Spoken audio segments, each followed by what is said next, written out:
Welcome to Suppose, a podcast where authors discuss the extraordinary. I'm James B. Hassell, And I'm Sarah Jaune. and this week the topic is Suppose we said what we were thinking about food.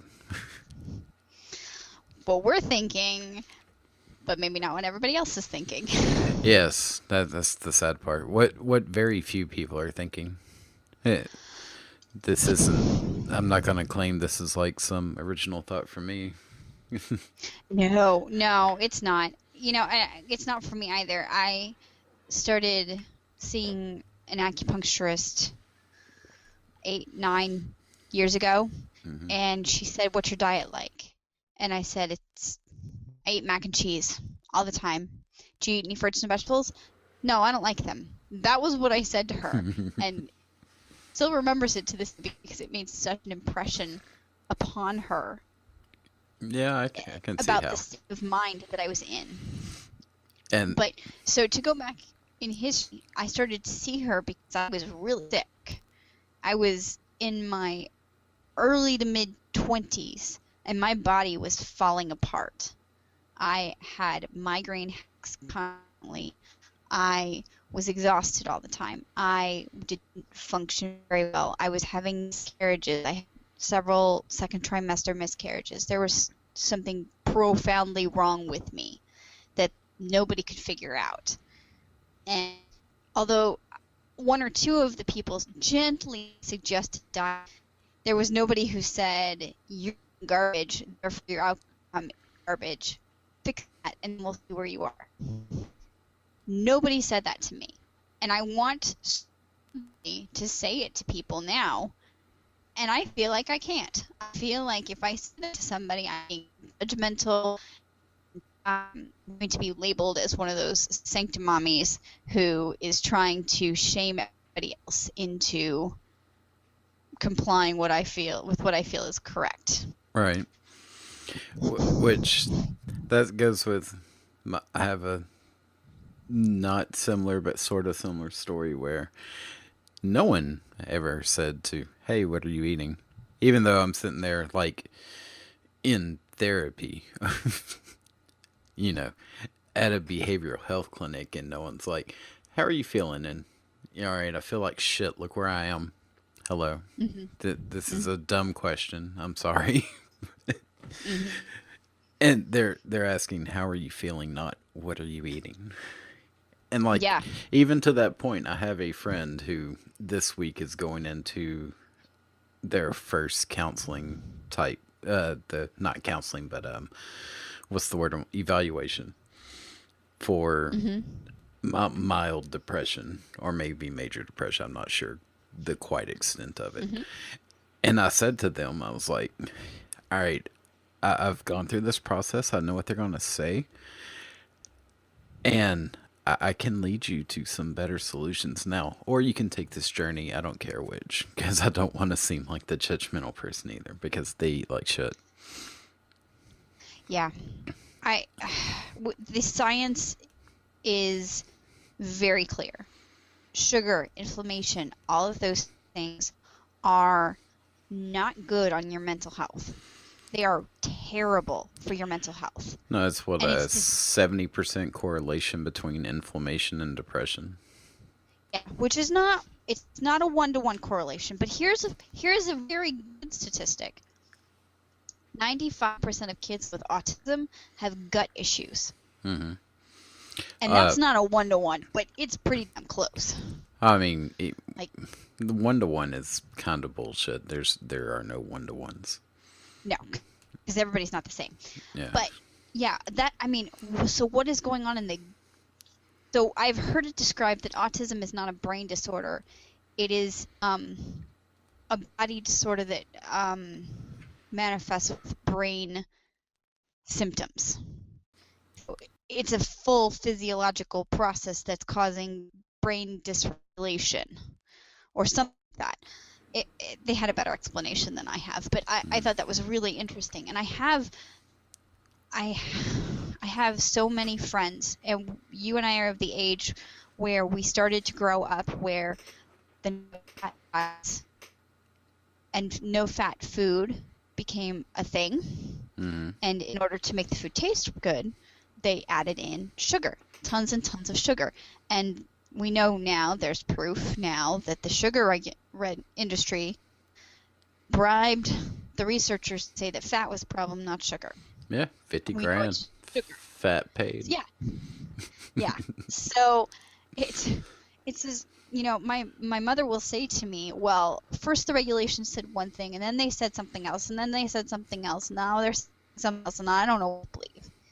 And I know what to believe. yeah, I do too. I mean, It's the sugar. well, I don't even care about the sugar. It's the process. Well, there is that too, but sugar is Sugar's the main one. I will agree with that. It's so fucked. I was talking to my best friend who is trying to lose weight, and she was eating Greek yogurt that was blueberry flavored, and she's like, this is good for you, and I'm like, this is terrible for you. Mm-hmm. This is terrible for you. She's like, no, it's healthy. It's like, no, it's not. Look at the sugar content. It's not high. Oh, yes, it is. Mm-hmm. And it was 24 grams of sugar per serving. And just 25? Yeah, 25 is how much you're supposed to eat in a day. Yeah. That's it. That's what I was about to bring up. I think 26, but 25 is easy to remember. Yeah, it might be. Yeah, I'm going to just go with 25 because it doesn't, at that point, it doesn't matter necessarily, but it was like, oh my gosh. Yeah, and to give you... who feels like Greek yogurt that's flavored is a health food. Well, it's not only that. Being grossly misled. And it's not that you can't have plain Greek yogurt and add some whole fruit to it and make it healthy. That's fine. But this flavored stuff is just so bad for you. Well, that's another part of it. Say that. You have people drinking Diet Coke going, I'm being healthy. And it's like, no. All right, the sugar, alcohol, your body treats it like sugar. Uh-huh. Actually, so sometimes the fake worse. Sugar. Mm-hmm. No, the fake sugar in the diet soda, it doesn't process as well and actually causes more weight gain and proceeds you further along towards diabetes faster than if you would have just drank regular sugar. Yes. Yeah. That's what I'm saying is everything is a big fucking lie. And if you want to be healthier, and by healthier, I mean weight, depression, mental, energy, all the above. Eat how we were made to eat. Yeah. There's all these fad diets out there, and I don't have one thing that I think is better than another. So I have a friend who's vegan, and by and large, she's a very healthy vegan who eats lots of different sources of protein and lots of vegetables and all this other stuff. But man, oh man, she likes vegan donuts. She drinks soda and has, coffees with sugar. So she is an admitted sugar addict. So, she started to gain, and she's going, I don't know why I'm gaining weight. And I'm sitting there biting my tongue, going, I know why you're gaining weight, because you're getting older. She's a couple years behind me, so it started to hit her about the stage that it started to hit me. Mm. I know why. It's all the crap that you're eating, and she has such a good foundation that she could build from that and cut all the junk out. She was eating boxes and boxes of Thin Mints. Mm. It's like, oh. Yeah, and like, I'm not the best person to preach about this, considering I still don't eat the way I want to. But But I know, and it's yeah. Work in progress. Yeah, and I am getting better with it. But like, I think the best thing you can eat is the thing that has one ingredient. If there's a list of ingredients, you're fucked. Yeah. Especially if the list is things you don't know how to pronounce. Fair enough. I really don't want this to seem that it has to be perfect right away, because it took me many, many years to get over all of my food addictions. Mm-hmm. So I have been on this journey for a very long time. I have it basically down to perfection. S- Not totally perfect, but basically perfection. I'm working on adding in more vegetables, but I eat a decent amount of vegetables in a day. Yeah. Um, so if there Speaking is an of, area for improvement, that's it. I do want to But bring up the addiction part. I don't think mhm. anyone wants to admit the addictions we have with food. Oh, yes. All right. Joe Rogan calls it mouth pleasures. Like, Yeah. yes, that's right. Like the sugar thing is one thing. It's Mhm. we know it's addictive. It releases Mhm. dopamine. Mhm. Literal addiction here. Yep. But then we have addictions to other things like, all right, McDonald's tastes good and it's fucking easy. And I had a long day and I don't want to cook. Mhm. Mhm. That's an Yep. addiction on its own. Yeah. Now, I don't mean just McDonald's. I mean just the ease of everything. That's a good point. Yeah.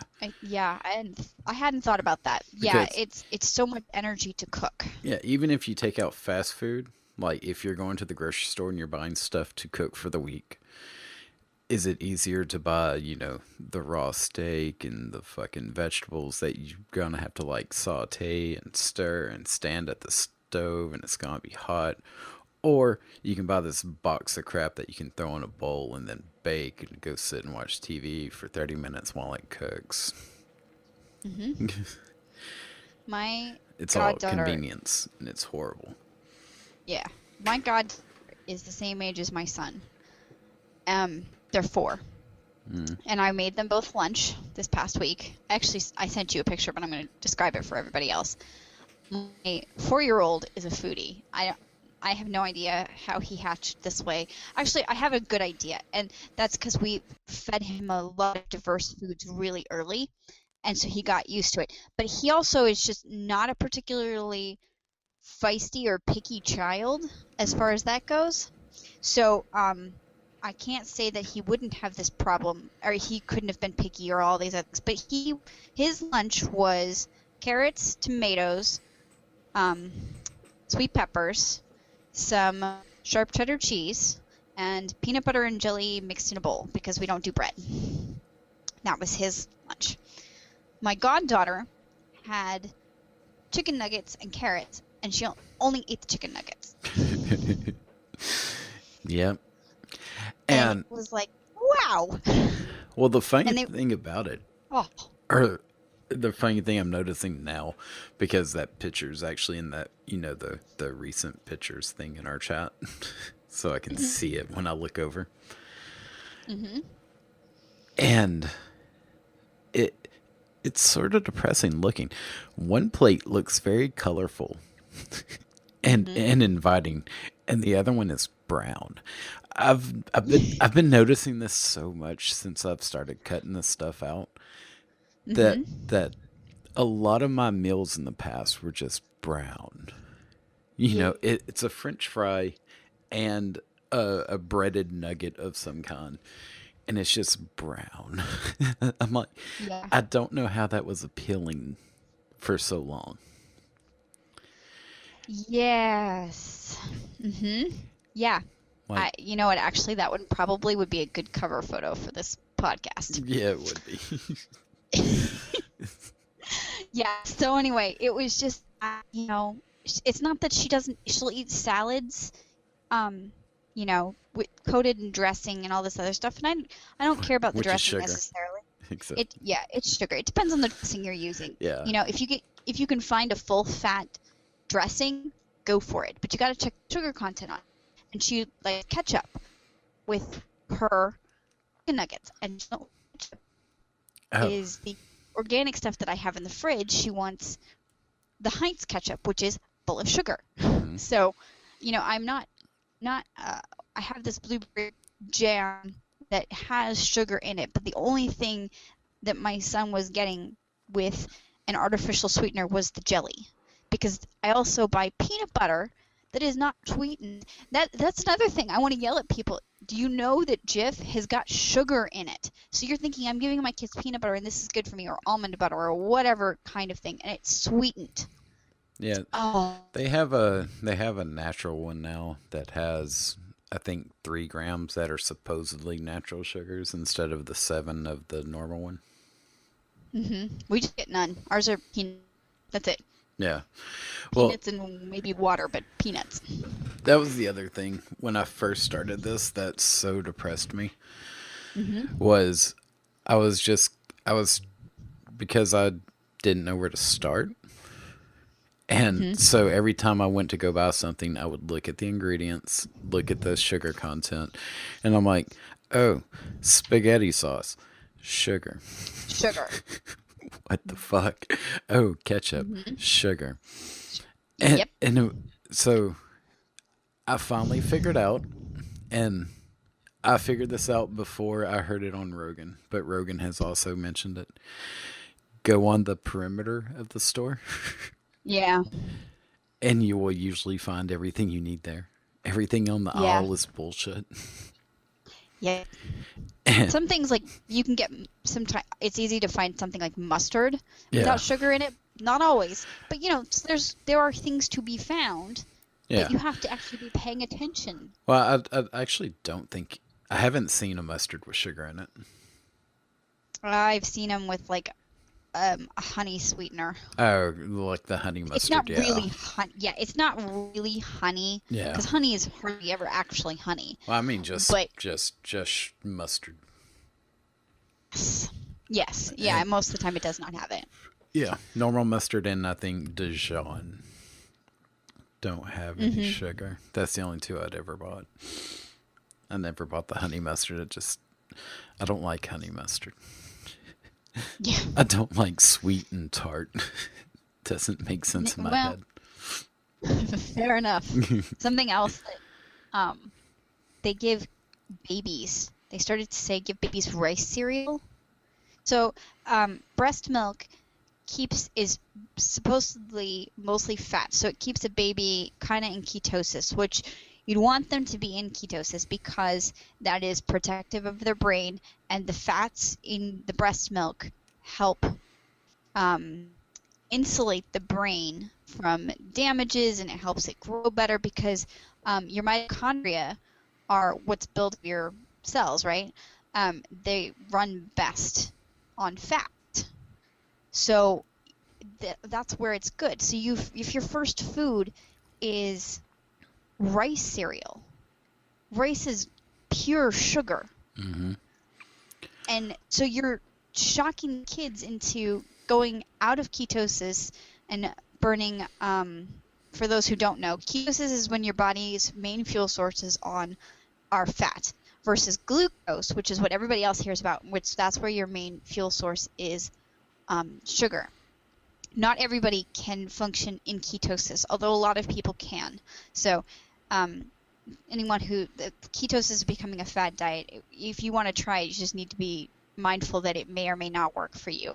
But to do that with babies it's just appalling that so many doctors and so many people are still saying, hey, give them rice cereal so they'll sleep longer. No. No. They're sleeping longer because they are not functioning correctly. No. It's so bad for their guts. That's what I mean, though. You have more bacteria in your body than you have cells. And those bacteria are going to run off of whatever fuel source you feed them. And if you continually feed them sugar, they're going to crave sugar, and they're going to call for you to crave even more sugar. So you could be setting yourself and your kid up for failure, and I want to scream that at people. And I don't want, and I really, really do not want this to sound like I'm shaming anybody who has to use formula or who chooses to use formula. That's not it, because breastfeeding does not work for everybody. But breast milk is mostly fat, and formula is very sugar-based. When we switched my son from breastfeeding to formula and then to cow's milk, he got tremendously fat because cow's milk has lactose, and lactose is milk sugar. Yeah. He turned into a butterball. And then the kids and all the other two kids that I have who did not ever drink cow's milk stayed slim, which is more of what and my oldest son eventually did slim out. It's not even that I mind babies being a little bit fat or whatever. Yeah, that's not it. But my husband is 6 feet tall and 135 pounds. So their genetics are saying we're going to be tall and skinny. And that's what they're turning out to be. They're turning out to be very skinny. Mm-hmm. So that's their pattern. And so you have to, if you're going to use formula, you need to make sure that all the rest of their nutrition is optimized, which means not feeding them garbage. I have, I have two weird thoughts to bring up. One, just because it's the most recent topic. How weird is it that we drink cow's milk? Like like it seems normal because we grew up with it, Hmm. but when you really think about it, like if and I think I've seen this in a video where it's like, no, this is dog's milk, and people get immediately revolted at the idea. Yes.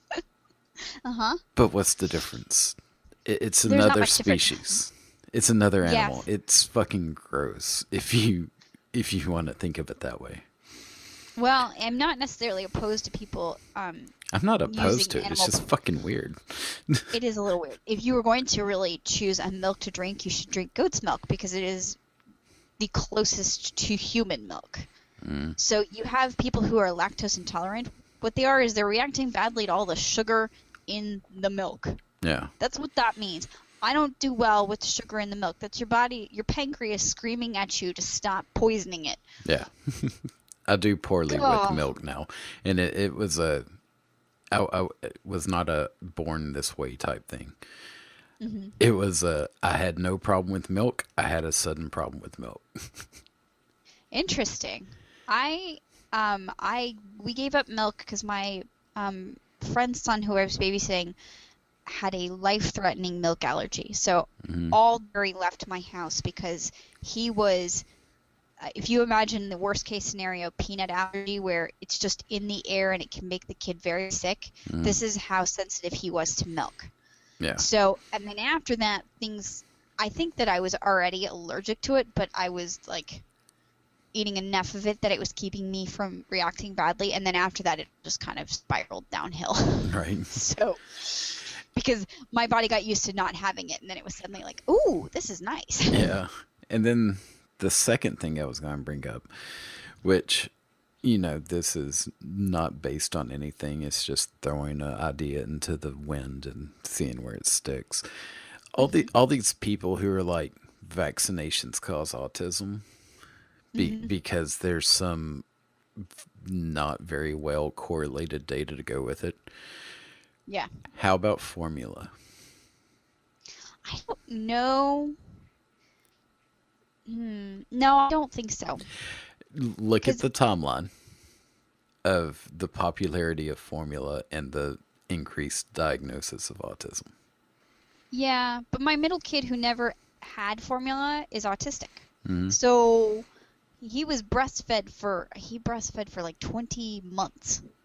Yeah, but And that's a one case anecdotal thing, I know a lot of kids who are breastfed who are autistic. and it's still anecdotal. It is still anecdotal. Uh, I uh, think that I think that can be mitigated. I think it's a gut microbe disruption along with some other things. We know that autism is a genetic disorder, but you need your genes to be flipped on or off. So and the mechanism that is flipping those on or off, but Well, to see, be very that's fair, formula began to be pushed in the 50s, and we don't have the numbers of adults um, with autism that we do now. So I don't. I would say that it's more a correlation with the sugar industry. yeah, it's The kids, formula though. well, Because all right, it started getting pushed in the 50s, but it really hit its stride in the 70s. yeah, but there's just so many. There's just it's too complicated. Oh, I I don't think know, that it can I be. know. I'm I don't just think it can saying. be blamed on formula. I'm not I blaming it on formula. Like I said, I'm just throwing an idea to the wind. If you're going to say vaccines can cause it, then on such, thin evidence, why Hmm. not throw out more something that can Oh, I also see what hold you're thin saying. evidence? Why are I you see. throwing at this one thing that helps people and not the thing Well, that because hurts too? I have a very good explanation for you of why they do that. It's because if it's the vaccines, then it's not their fault. But if it's the formula, that's something they chose to do without somebody else pushing them to do it. Yeah, but did they really? Personal responsibility. Like, all of this is, I don't know. I believe in vaccines. I do, My yeah. kids are vaccinated completely. My first two vaccinated on schedule, and my third one had serious reactions, so he had to have them given to him like one a month. Mm-hmm. So sometimes we were in the doctor's office every single month so that he could get them, and he needed things like cod liver oil in order to tolerate them. Yeah. Um, just to keep the reactions from being severe. Mm-hmm. So he was, normally you'd get one vaccine at 3 months, and then another one at 6 months, and another 9 months, and we were in it 3 months, 4 months, 5 months, 6 months, 7 months to get him fully vaccinated and give his body a break in between. I'm not opposed to doing it that way, obviously, because you have to take each child for what they are. But vaccines are life-saving. Mm-hmm. There's some vaccines where the newer ones where I'm like, Literally. I want to see what happens with these before we give them to my kids. But Yeah. the ones that have been around for forever, we got the flu shot this year, I don't and get I the still got the flu. shot. Yeah. I still got the flu. It only lasted for 2 days though, but I think that's more of my healthy diet than anything else because my body wasn't fighting with itself. Yeah. It was fighting off the virus. That's another thing. And I should knock on wood for this because, superstition's the thing. Ever since Sure. I started eating a bit better, like, Mhm. I haven't really been sick. Mhm. Yeah.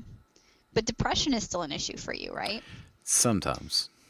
Yeah. And So is it getting better with the eating yes, improving? it's been better. But, like, Mhm. my depression was, it's not the soy latte depression. Okay. It's not what, most people who are depressed, it's not that. Okay. My depression was a whole nother beast altogether. Yeah. And that's gotten better. Yeah. When I started, I had very well earned anxiety problems. I had Mm-hmm. no depression, but I had buried 3 babies. Yeah. I'd been pregnant for over a year and had no children living to show for it altogether between the 3 pregnancies. And, I had very well earned anxiety with my youngest child's pregnancy. Mm-hmm. I'd earned that one. There, I was just very traumatized by the whole experience, and I kept expecting him to die. But I was never depressed. Yeah. My diet was not fantastic, but it was pretty good. As far as a standard American diet, it was much improved from that. And in the aftermath of him being born, I continued to eat better and to improve things, and I never got depressed. And then I got over the anxiety, with a little bit of writing therapy, and just continuing to eat well, and it's gone. I have no anxiety, and I have no depression, and I feel emotionally.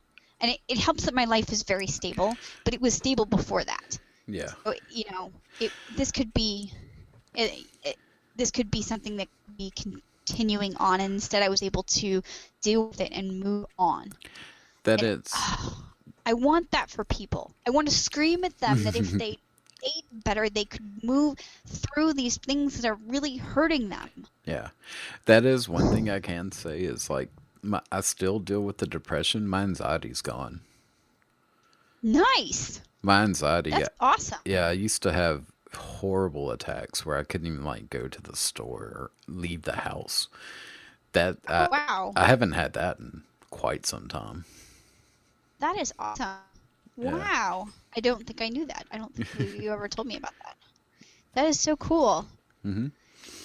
Yeah, I have another friend who is skinny as a rail, and she has many health issues, and she eats like shit. She eats garbage constantly. I mean, she's 6 feet tall. She's probably 100.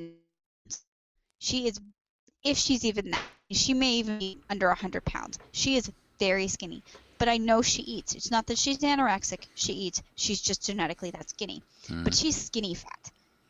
Yeah. You know, this is the kind of person that's going to have undetected heart disease and die of cardiac arrest time. But she has anxiety that is so bad that she can't return a message, call somebody back.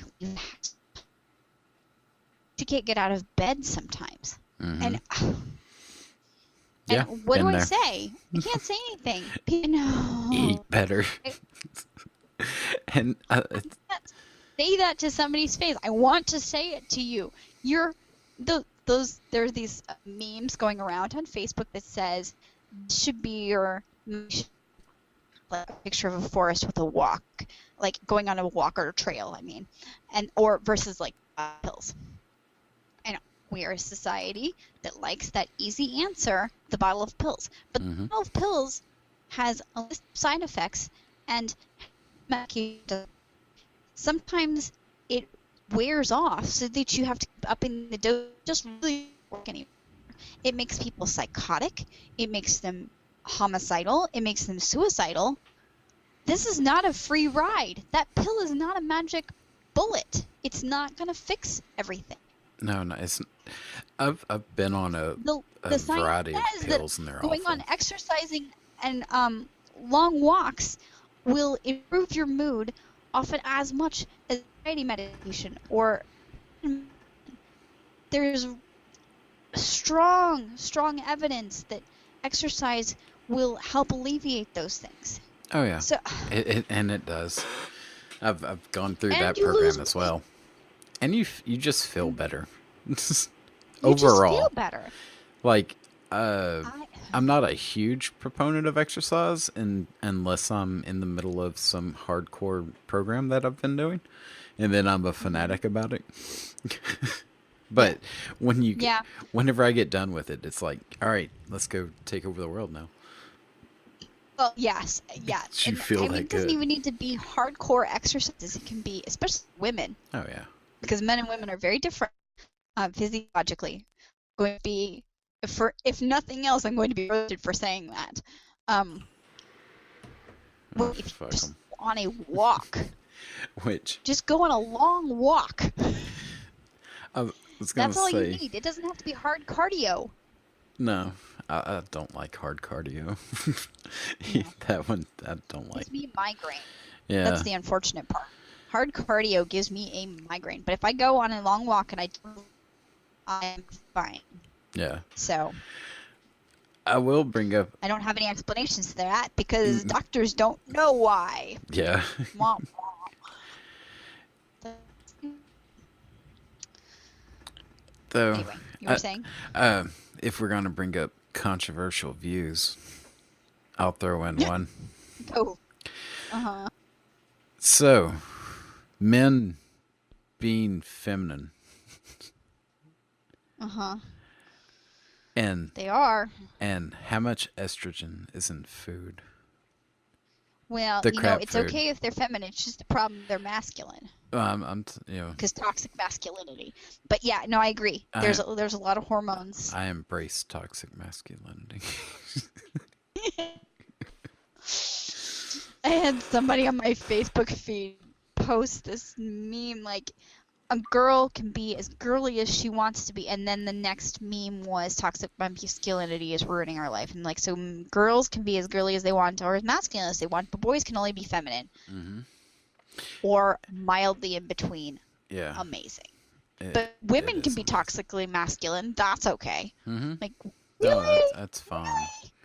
Oh my god. But anyway, there's a lot of hormones, a lot of junk in the food. Soy is an estrogen mimicker, and people Whoa, hang on, internet's being dumb. Try again. So people will soy in particular particular is an estrogen mimicker, and it will quantities start to disrupt things in your body, which is fine if you're not eating very much of it. I know I'm allergic to it, but soy is in my chapstick, which means I'm actually getting it into my body in tiny quantities. Now, I'm okay with it being in my chapstick. It's not causing me to have a reaction, and also it's keeping me from becoming truly and anaphylactically allergic to it. Yeah. Which is what I'm on a program to try and not have happen. So tiny quantities is fine. Get that in huge quantities. It's in everything. Soybean oil is in everything. Oh, And you start to suddenly have problems with, yeah, my boys don't have breasts. I was about to And say. there's some of the few that do not. Well, it's not just boys though. Look at the girls. Yeah, it's and girls. They're hitting what? I guess it's puberty. Way too early now. Yeah. And it's because they're getting so much weight. Well, they're getting so much weight and they're getting so many hormones. Yeah. Because you can get the weight without developing breast. Well, but not usually. I mean, Not they usually, typically no, go. but Not, I'm just saying. They typically go together. We go to this amusement park every year, and I'm going. It's in not rural just weight, though, Pennsylvania. is what I mean.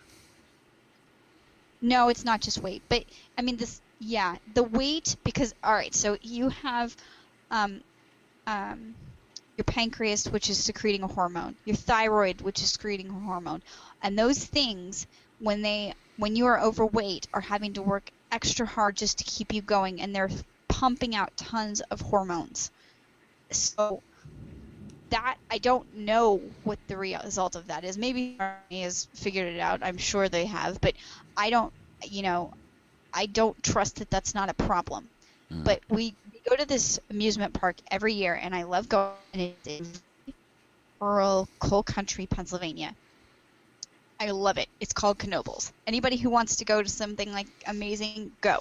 But you sit and you watch, and 90% of the people there are overweight or obese. And I mean, like 70% of them are obese. It's insane how fat is there. They're eating tons and tons of crap. So we typically bring our food into the park. You can do that. And, so we're eating vegetables, and sometimes we'll get, like a cheeseburger, and the kids will not eat buns, or, stuff like that. It's a treat. That's fine. But yeah. It's just like, oh dear God. And I want to say, please stop doing it yourself and your children. Please. Well, but they can't, because they're all addicted. Yeah. Well, that's the other thing I was going to say is you don't have to quit it all completely. Even if we look at human history where you have feast and you have famine, you don't have to go that hardcore. But if you eat well, wow, my accent just kicked in a lot there. If you eat well, the majority of the time, and then you have that one cheat day like once a month, your body can handle it. We've adapted well enough that we can do that one time and you're fine. So I'm not even saying cut it all out forever, always only eat vegetables and meat and only the best of meat. Oh God, that's the other thing. I know. You can go on this meat diet, but if it's normal meat, you're getting the corn and you're getting the fucking antibiotics that were doped into these poor cows. Yes. I just ordered free-range grass-fed beef for myself, because I'm trying to work on refining to give it a try and see how my health does with just this. Because I have been eating just meat from Costco, so it's not organic, and I had already, but can I get to how I feel with grass fed? So it's an experiment. Yeah. It was so expensive. It's $10 a pound. Yeah. If you want to So it's see, only feeding me. It's not feeding my kids because my kids are not struggling with their health as much as I am right now. So they're eating well, which I never ate well as a child. In my house, potatoes or corn were a vegetable mm-hmm. All right. because starch and sugar as a grain, because corn is a grain, corn is not a vegetable. It's a grain. Yeah. It is sugar. And Yeah. it's so good though. That's my one weakness. That's the We're one. only eating little of it. Yeah, little of it. Also, Whatever. have you heard of the starch resistant thing? I haven't tried it yet. But No. it's on my plan. Supposedly, from what I've heard, Mm-hmm. that when you cook a potato Mm-hmm. and fully let it cool Mm-hmm. and then cook it again, it becomes starch resistant. And Okay. the more times you do it, the more resistant it becomes. Interesting. Yeah. So this was on one of the Rogan shows that I heard this on. I'll link it to you whenever I find it again. But Okay. the guy who was talking about it said he's done potato diets. And by potato diets, I mean Oh yeah. What's that's his all name? you eat. Oh, yes. And you Damn it. What's his name? you just recook the potatoes many times over, and that's all you eat, and you lose weight consistently. I think his name is Kessler. I have no idea. Okay. Well, I'd whatever. have to find it. But yeah, Yeah. I found that Well, fascinating. I don't need to lose any more weight. Yeah, I'm allergic to potatoes, so it doesn't matter. Potatoes are my favorite thing to eat. I prefer Yeah. potatoes like over just about My anything. favorite food's are artichoke. I don't think I've ever had Legitimately, one. that's my favorite food. I don't. Well, the next time I cook you an artichoke. I can't have any of the ground stuff because I'm allergic to mold in it. That's my best theory. I'm allergic to a lot of things. So I Yeah. have major health problems. I have to be on ranitidine to help fight food allergies, and that's normally used as an acid reflux acid blocker medication.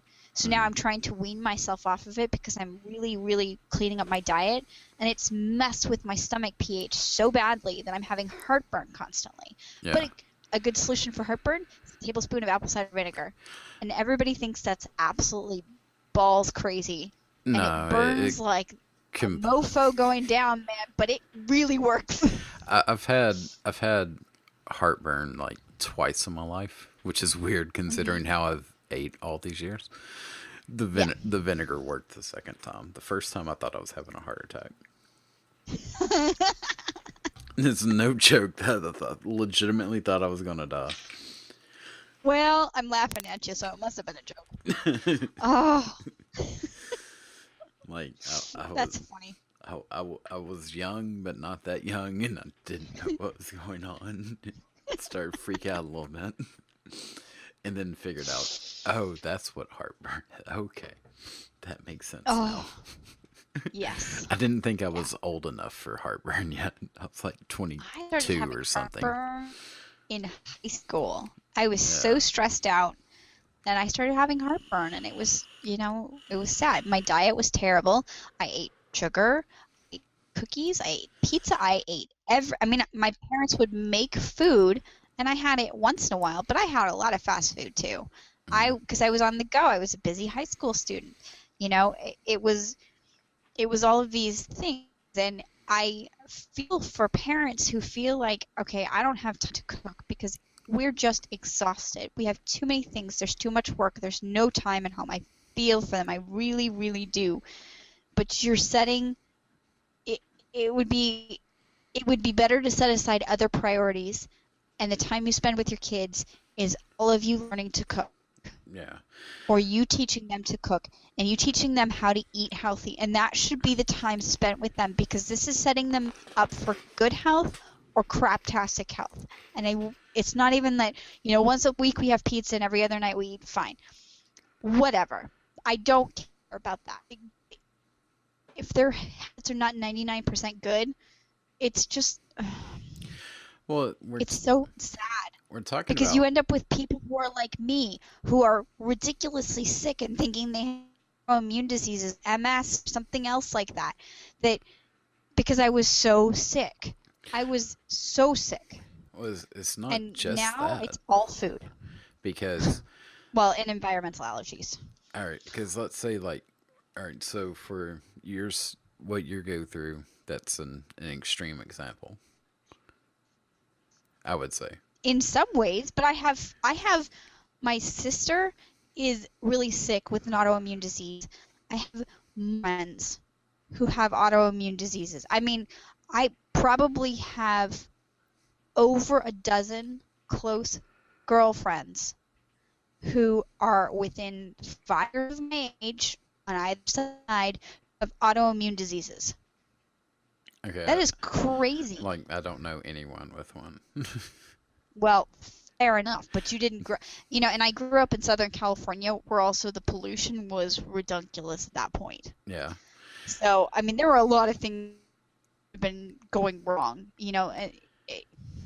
Basically everybody I know who has an autoimmune disease was living in or around a big city. yeah, And you certainly do not. no, not at all. And Yeah, you're so very rural there. yeah, so I was, but even if we take that as an extreme case, even if it's not, maybe it's not. I could be wrong.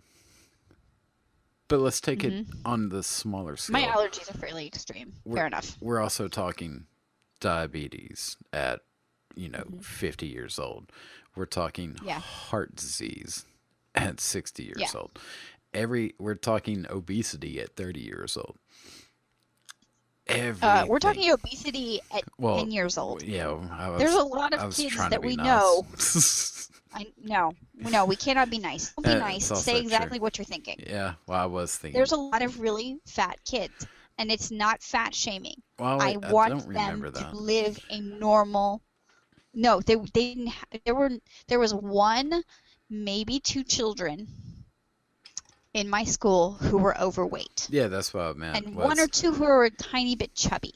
So yeah, that I see what you're saying. Yeah. And now I know my kids are homeschooled, because I'm one of those crazy freaks. But I would pick up my friend's son from school, and I watched the children come out, and fully 30% of, and this is a wealthy area. This is where people have access to doctors. Well, yeah, they can afford all the good food.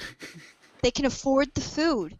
Yeah, and they can afford fully the sugar. 30% of them were at least chubby, and a good number of them were obese. Mm-hmm. I watched them come out every single day, just floored. And I'm not perfect at this. A year ago I weighed almost 170 pounds, and I'm 5'3". And I was still eating rice at that point, and I was just packing on the weight. And I was having migraines again. They were starting to build up again. So whether it's a rice allergy or it was the arsenic that, because arsenic builds up in rice, and I don't process heavy metals well. I can get heavy metal poisoning really easily. I've already had it once. So it could have been the arsenic. It could have been the rice. I don't know which, but I cut out rice, and the weight started to fall off. And so it's not yet been a year, and I'm down to 130 pounds. So I've lost 40 pounds by cutting out basically rice, because that was the last grain that I could eat. Yeah. So I went into ketosis, and because that was the safest way for me to eat. And it works for me, but it doesn't necessarily work for everybody. But the rice is sugar. When you think rice, you should think sugar. When you see cereal boxes, you should think sugar. All cereal, by the way, that don't give me the bran crap or whatever the fuck all that wheat is, even if it's the quote unquote adult sugar or adult sugar, adult cereal. Yeah, it's sugar. It's sugar. Look at that new sugar. I was in a pissy mood one day, and I was just being flippant, and my kid pointed to a box of cereal. I think it was Captain Crunch, and he didn't know what it was. And he said, "What is that?" And I said, "That's," and I pretty loudly. So I'm a little embarrassed by it now, but it's what I wanted to say. What I said to him was, "That's diabetes in a box." And the people, the woman was about to pick up the box of it. She just gives me this dirty look. like, well, it's the truth. Yeah. It's the truth. That's You can hate me and think that I'm terrible, but it's the truth, and it's not from a place of being judgmental, because I have been addicted to food. I have been addicted to crap. It's like a recovered meth addict who's looking at the other meth addicts going, you can have so much better. yeah. You can be so much better. Well, But it's judgmental for me to say you should eat better? Like, seriously? Wow. well, two things on that one. One, the way I quit sodas the first time, I should point that out, Uh-huh. was I had to just put it in my head that, all right, that's just poison. Because it is. And it's, Sugar in large quantities is poison. yes, which is, that's how I would look at sodas at that point. Like, I wouldn't drink antifreeze. It's sweet too. Mm-hmm. So why am I drinking this? Because it's sweet. All right, so is antifreeze. I'm not drinking that. Why not? It's fucking poison. My husband bought rat poison, and he's looking at the ingredients, and in our state, you can't buy, like, the good poison. You have to buy, like, stuff kids eat it, they won't kill them, right? Yeah. He's like, I don't understand how this is going to kill the rat. All it is sugar, Yeah. and it killed the rats. It killed them. Mm-hmm. They're dead. They're gone. We're good. Yeah. Because it's poison. Yeah. So that's And he's a scientist. He's not naive about ingredients. He's like, it's paper filler and sugar. mm-hmm. I don't get it. So, yeah. It's rat poison. Yeah. There you go. So that's how I got myself off soda the first time. It was like Yeah. Well, it's hard. poison. I found it harder to get rid of cheese than almost anything else. It had to start making me so sick every single time I ate it that I just couldn't stomach it anymore. Yeah. So I'm quite possibly coming from a place of I was able to recover because I was so traumatized by the food that I was eating that I literally had no other choice. Yeah. And so I have a lot of compassion for people who don't feel that badly, have to try and fight this. Because if you ate something and the result was 20 minutes later you had a puking migraine, you would very quickly stop eating that thing. It would be very easy to stop it because you don't want to spend the next day in bed trying to recover from that one thing you ate. Mm-hmm. So I really have a lot of compassion for people. But at some point you have to be like, okay, I'm going to make a small change and I'm going to try and stick to it. Yeah. And I'm going to try and make, more changes. And you have to do this for your kids. Yeah. You have to. And that's the other part is like you always hear, I want the best for my kids. No, the fuck you don't. I want the easiest. I want them to shut the hell up. And I get that. I have kids. I get wanting them to just shut the hell up because I do. But, yeah, but when at least you can admit you give it. them. Well, I hate these people who are like, I want the best for my kids, and then feed them a fucking Happy Meal. Fuck you, you want the best for your kids. You don't know what the best is, or you're just lying. Yeah. My 4-year-old has had one Happy Meal in his life. Mm. And then afterwards, he spent months talking about going to Open Donald's. Yeah. Every time he saw it, he'd say, Open Donald's, Open Donald's. And I'm like, we're not stopping. Yeah. Because my middle child cannot eat there. Mm-hmm. So, but juice. Oh, juice is another thing. Okay. Yeah. 100% juice. Juice is sugar water.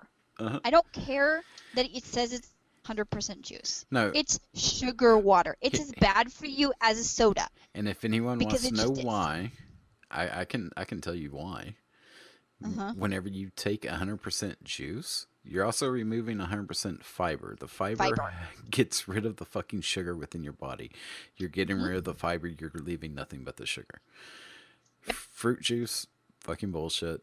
Terrible. It's terrible for you. Now, if you get applesauce. Well, applesauce. I was gonna say unsweetened applesauce. Go for it. Yeah. Don't have apple juice. Give them. They have those little squeezy packs now. I don't know if you've ever seen these. There's these little squeezy packs that have applesauce in them, and it's applesauce and citrate. And it's just to keep them from spoiling. Mm-hmm. Sorry. So give them that. Don't give them juice. Give them that because then they're getting the fiber. and they're getting something that feels like liquid but is not actually liquid. And then your kids should know how to drink water, I, because milk is lactose, which is sugar. I think They need to know how to drink water. I think And if you're simply cool like me, tea, herbal teas. is. I didn't do that on purpose though. I could be wrong in this, but I think simply apple is 100% apple, not 100% juice. 100% apple. Interesting. So it's got the fiber like pulverized in it? I think so. I could be wrong because it's cloudy. It's not the clear apple juice you see. That looks like It's probably just unfiltered. it might be. I'm not sure. Yeah, which is not, it's still not good for you. Like it, I'm not saying it's good for you. I'm saying it yeah, might so be apple, better than the others. I could be yeah, wrong on that. I think you're wrong on that. I think it has the So fiber. I'll have it's to check. concentrated with apple juice. They're actually going to add they're going to filter it and they're going to add water to it. So you're getting less sugar in it. If it's just apple, it's going to be a higher concentration of sugar. I'm pretty sure that that's how it works. But correct me if I'm wrong. But yeah, juice is just so bad. And I have kids who come to my house and they're like, "Can I have juice?" I'm like, "No." We have cranberry juice. It's unsweetened cranberry juice because it's good. Well, I don't know that it's good for UTIs, but it made me feel better if I had an UTI. So I have unsweetened cranberry juice. They're welcome to it. We do have Yeah. a little bit of like actual legitimate blueberry juice, because last summer we were having issues with dehydration when we were switching over to the ketosis diet, because you need a lot of salts because it burns the salts. Mhm. So we'd mix a tiny, tiny bit of blueberry juice with salt water just to make the salt water taste a little less nasty. Yeah. It doesn't work very well, but it just like cuts it enough. Blueberries are so low in sugar that it didn't affect us very badly. But I mean tiny amounts of blueberry juice, and otherwise just drink the damn blueberries. Just Mhm. just put them in water, put frozen blueberries in water and drink that. That's what you should do. And then eat the blueberries Yeah. because you get the fiber. Don't drink apple juice. Capri Suns drive me crazy. Sports, oh, when my kids played soccer, All right. Sports drinks are fine if if you're you are playing a sport, no, a they're only hardcore athlete. hardcore, Yeah. hardcore athlete. Like you're Hard. losing all of your electrolytes and body hydration through sweat. Yeah, that you are out playing for hours on end or in a gym working out for hours on end. Yeah, when I said playing a sport, I mean a full game of hardcore sport. They were giving these kids friggin' Gatorade after playing 20 minutes of kindergarten soccer. And kindergarten soccer is one kid on each team is good enough to actually follow the ball, and the others are standing there picking their noses or picking at the flowers. Mm-hmm. That's what it's like. It's like herding cats. It's just the stupidest game. I mean, they're adorable in their little outfits. Go, but they don't need after that to get Krispy Kremes and Gatorade to replenish them. Ooh, that's the What worst the combination I've ever-loving heard. hell? Did you say Oh Krispy my, Kreme and Gatorade? yes, That sounds fucking yes, awful. yes. The parent who brought that combination, very overweight. Very, very, very overweight. And his child was very, very overweight. And I'm going, did you... I'm at a loss. I don't know what to say to that. I really don't. I don't know what to say to that. I can't get over just the flavor combination. Right? I'm not even tripping over the sugar at this point. I'm just like, why? Ew. Krispy Kremes are so sweet. Yeah, they are. It's just Like unbelievable. Krispy Kremes are. I I'm the type of person who I there is no such thing as too sweet until you get to a fucking Krispy Kreme. Like, there's been desserts people have gone, oh, this is too sweet, and I'm like, no, this is delicious. Y'all are crazy. Uh-huh. And then I had 2 Krispy Kreme donuts and went, Jesus Mhm. fucking Christ, I'm going into a coma. I haven't had them in so long. I haven't had, a conventional cookie or something like that in a very, very long time. But I and I can't say that I really remember what the taste is like because I just don't remember anymore. But I remember thinking, oh dear God. And I had a donut with their hot chocolate, and I really literally thought I was puke. It was so awful. Yeah, It was like, to me, oh, and like this was built up to me beforehand. Like, I like donuts. They're not my favorite thing in the world, but I do really, really like a good donut. And then mm, so Krispy Kreme was like built up as this. This is the best donut, and I took a bite, and it's just like grease and sweet. It was not appetizing, and even they were like, "All right, that one thing, something was wrong today." I'm like, "No, this is just these. No, these are not good. it's just gross. These are not good Yeah, donuts." no, yeah, it's horrendous. Yeah, I it's no, just no. And thing with Gatorade, that's still boggling my mind. These people need to be taught what fucking taste is. But I mean, even with the parents that didn't do that, brought in Capri Suns, Yeah, Capri which weren't even Suns are 100% God. juice. No, Okay. Capri Suns are I just mean, at this bullshit point, it in a doesn't. bag. Yes, with Doritos to replenish these kids. When I Oh, played soccer, we had water and orange slices. I was in Southern California, and oranges were cheap. mm-hmm. Okay, I got that. I'm not in Southern California anymore. Maybe this is just an East Coast thing, but really, Doritos, really? They needed that, and they expect it. They expect to get their little snack of junk food after playing 25 minutes of picking their nose, Yeah. Did you hear? which is an active sport when you are 5. Oh, I'm gonna go completely off topic because I can't help myself right now.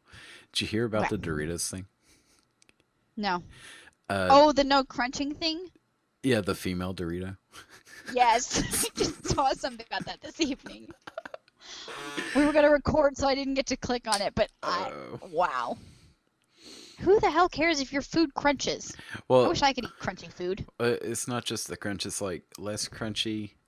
You don't get the fucking orange dust on your fingers as much, Oh, and they don't that's the best part of them. and they don't break and like have little bits at the bottom because women don't want to like tilt the bag and eat the little chips out of the bottom of the bag like men do, Are you serious? and they need to fit in a purse. Gosh.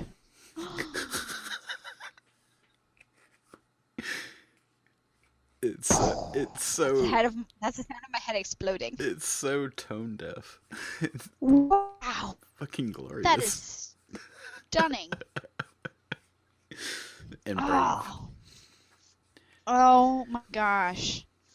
I don't. Oh, I remember licking the orange, disgusting, not cheese product Mhm. off of my fingers, and it was amazing. It was amazing. And the kid I babysat who was allergic to milk, I took him with me to my doctor's appointment once to get my flu shot that season. And I had him and my son there. They were baby but toddlers, and the nurse offered them cheese balls, and I said, we can't have those, he's allergic to milk. I'm like, I was actually alarmed that she had it. Didn't realize they were there, and glad I had his EpiPen. Yeah. And she looked at me, this nurse, and said, there's no milk in this. Is there? I have to ask actually. There's milk in cheese balls. How? I know. Cheese is Man, that's not made cheese. made from milk, but Don't but give me that. It's there are not trace cheese. amounts of milk in it. Okay. And he was peanut sensitive, allergic to milk. Yeah. So I don't care that you don't know. You are not a nurse. No. I'm just saying Nurse. that's But just the nurse not should know. cheese is what I was getting at. No, but there is milk in it. Yeah. Trace alright. amounts of milk in it, and he could die. No. No. The I know it milk was is on a in feeding cheese. tube, which was Yeah. hanging from the stroller. Yeah. So she should have recognized the feeding tube. Like, he can't have any food. I just Tube. want to clarify. I was making a joke about the cheese thing because Well, I I know just there wanted really to say it's isn't. artificial. it's just not funny when a nurse says it. No, not when a nurse says that. Just It's just it's not. funny when I say That's it not though. what you said. But it's not. She should have known better, and she argued with me over it. I'm like, you get that away from him, because if you end up killing him, I'm going to kill you. Yeah. Oh my gosh. Oh. Yeah, it was one of those maddening times where I was like, what the, Yeah. what kind Like, of weird universe am I living in? how are you getting paid this much money to be this dumb? Right? Holy crap. Oh. So, yeah, there's just so many things that I wanted to say for so long, and I've not said them because everybody's going You're to blow up at polite. me. I what it is. Uh, feel I feel like shit because I'm letting this go, and their children are suffering for it. yeah, but let's. Awful. And it's not my responsibility. Well, no, It is not my responsibility to educate them.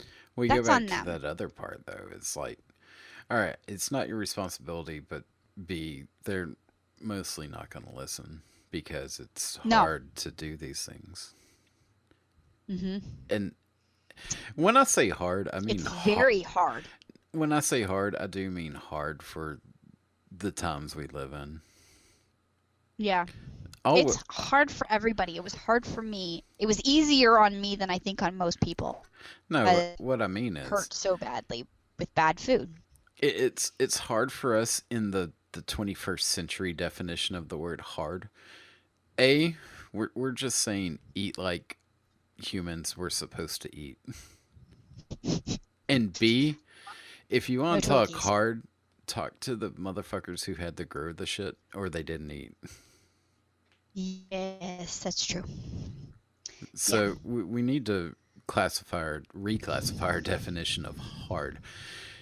Oh my god, I have to stand in front of my modern stove in my central fucking air and heat house and cook for these kids who I say I love more than anything. Wow, so hard. And yes, I'm being a condescending prick right now. Yes, And I you are. don't care. I know you don't. Yeah. I so I want to tell a couple other stories because, and this is anecdotal, although we know that some things are getting to be readily accepted, like red dye can make kids go crazy. Mm, Have you heard of that? no, I haven't. Okay, well, you're parents, What does so it red surprised dye me, do? but it's reasonable. Red dye is like things in like cherry lollipops or whatever. Mm-hmm. That red dye can make kids. Some kids go hyper, some go mean, some go bonkers off the wall, some violent. Like it not every kid, but a lot of kids react very badly to this. Why specifically red dye? It's interrupting some signal, Do it. and it's causing it. I believe what it is doing is causing interruptions, signals in the brain, and causing their brains to go haywire. All right, but why red dye, not blue dye? I have no Green idea. dye. It's the chemical it's specifically like red dye 40. It's the chemical composition of this. It's like Oh, okay. it's like ingesting a drug. Mm-hmm. I don't know why.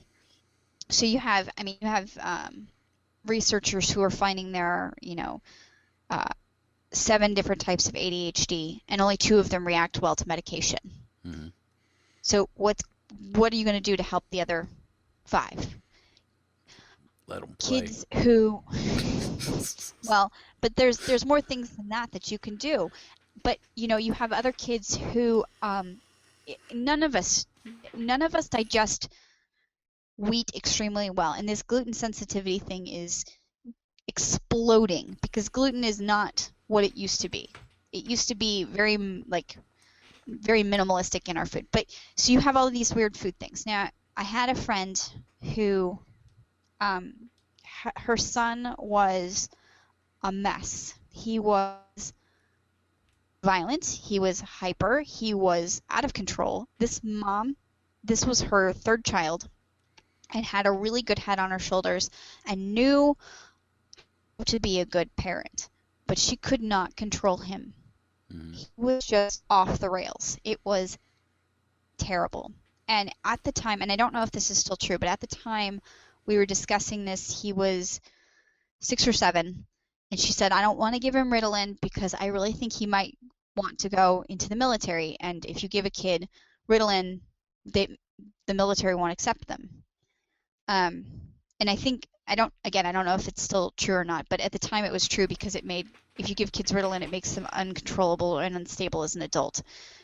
So the military doesn't accept them, or didn't accept them. They might have to now, because so many kids have been on it. But I passed along this food allergies book that my friend had given me to her, and she went home and she read it, and she put her son on a strict elimination diet, took everything but vegetables and meats away. Mm-hmm. And I had to go drop something off at her house 2 days later, and I walked in, and her son was sitting quietly on the floor building a puzzle. And to say that that was so abnormal would be a gross understatement. Yeah. And I said, where is your child? And she said, he hasn't beat up his little brother. He has been well behaved. The turnaround with him was stunning. Mm-hmm. It was absolutely stunning. And he could not have any grains at all. So fast forward when I'm dealing with my son, who was diagnosed pretty severely with ADHD.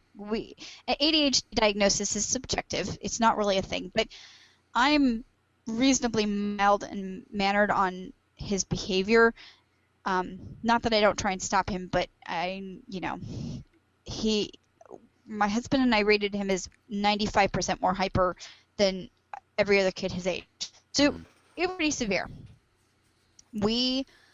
I wanted to try, and he was 9 at the time, and I said, I want to try the ketosis diet with you. I was already on it, but let's try it. And that's a no grain diet. Okay? Let's see what happens, and see if that doesn't help.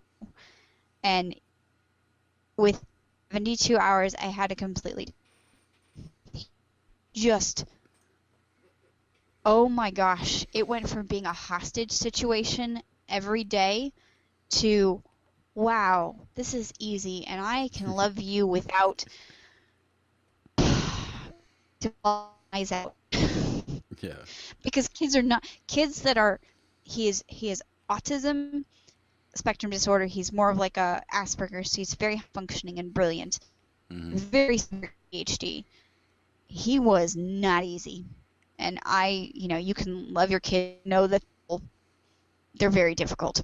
They can be very, very difficult. So it was so amazing. But we had to go a step further with him. He actually had to have no sugar.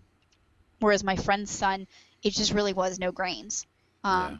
He fine with, having grain-free candy, and things like that. He could not have grains. My son has to be in ketosis, or he goes bonkers. Eats many peas. He has to eat peas. Put butter on peas, and then you can have as many peas as you want to. It's crazy. But he needs to be in ketosis in order to behave himself. Yeah. And I'd rather we do this than put him on antipsychotic medicines. And I was gonna say that actually kind of makes sense with the brain thing. The ketones are working better than not. For people, for anybody who doesn't know, ketones are extraordinarily. So he was having problems throughout his body, and it was coming out as neurological symptoms and behavioral problems, and giving the brain a chance to be calm and to heal and to not have inflammation riding everywhere. And and it's anecdotal, but I have seen more kids than them who have calmed down, changed their diet. And I have a friend whose kid has defiance disorder, And I'd love to say to her, hey, would you give a extreme diet change a chance? And she won't do it. She has fibromyalgia. She has an autoimmune disease. So she's constantly hurting and in pain. And when she tried going gluten-free, it didn't help her out any. And I mean, that's a lot of people try that. I'll try gluten-free and see if that helps. Well, if you shoot it in right of other things to fill that void, you may not see any good result. Wait, it's the sugar-free or the gluten-free thing. Reminds me of the sugar-free thing. Yes. You're eating corn and rice. Mm-hmm. Which is sugar. That's the other Just sugar. And yeah, we put a lot of blame on sugar, but that's what wheat becomes. Wheat is sugar. Grains are sugar. Yep. People need to know that bit as well. It's not. Is sugar or is this not sugar? And grain is sugar. Mm-hmm. Also, grain is not something you would ever eat raw. I don't know if people have ever just tried to eat raw wheat. That sounds terrible. Raw corn. Ugh. Yeah. It's No, that's gross. You want raw things. The sugar part, only sugar you ever want is whole fruit. Except meat. Yes.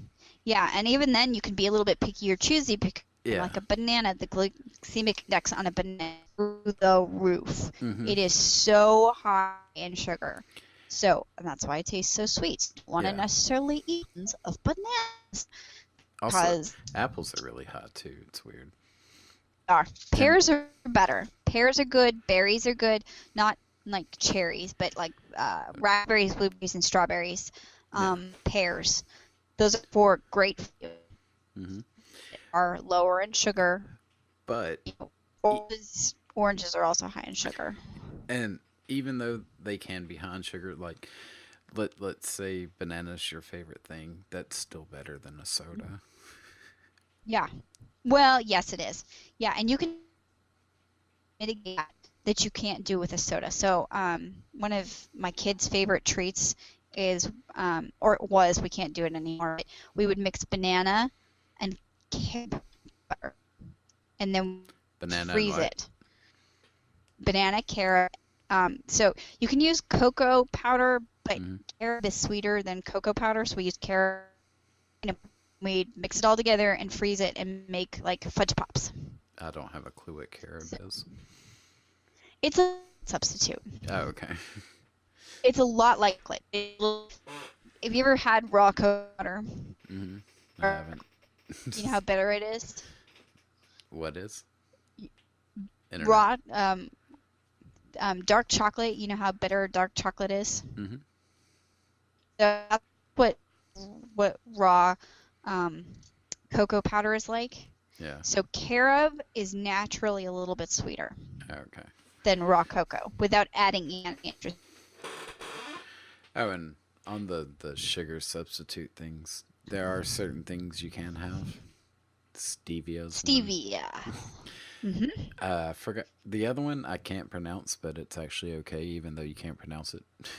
Like Zytrol. Okay. Zytrol. Yeah, it's like a sugar ball. I think so, but it's actually one you can have. Yeah. Yeah, no, it's not something I can have. It's derived from corn.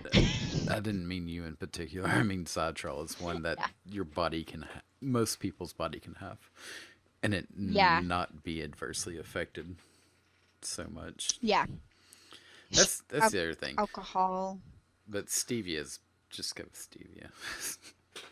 From everything I've stevia, but you have to watch it because a lot of the time that says stevia got corn sugar in it. Yeah.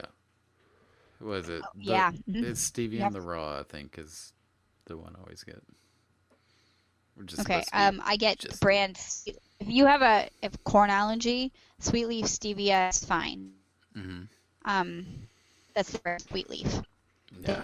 They're good. Even if you have a severe corn allergy, they're good. The in the powder, it's a little bit of a filler, but it's arrowroot dropped. Hmm. Yeah. So I've done the research.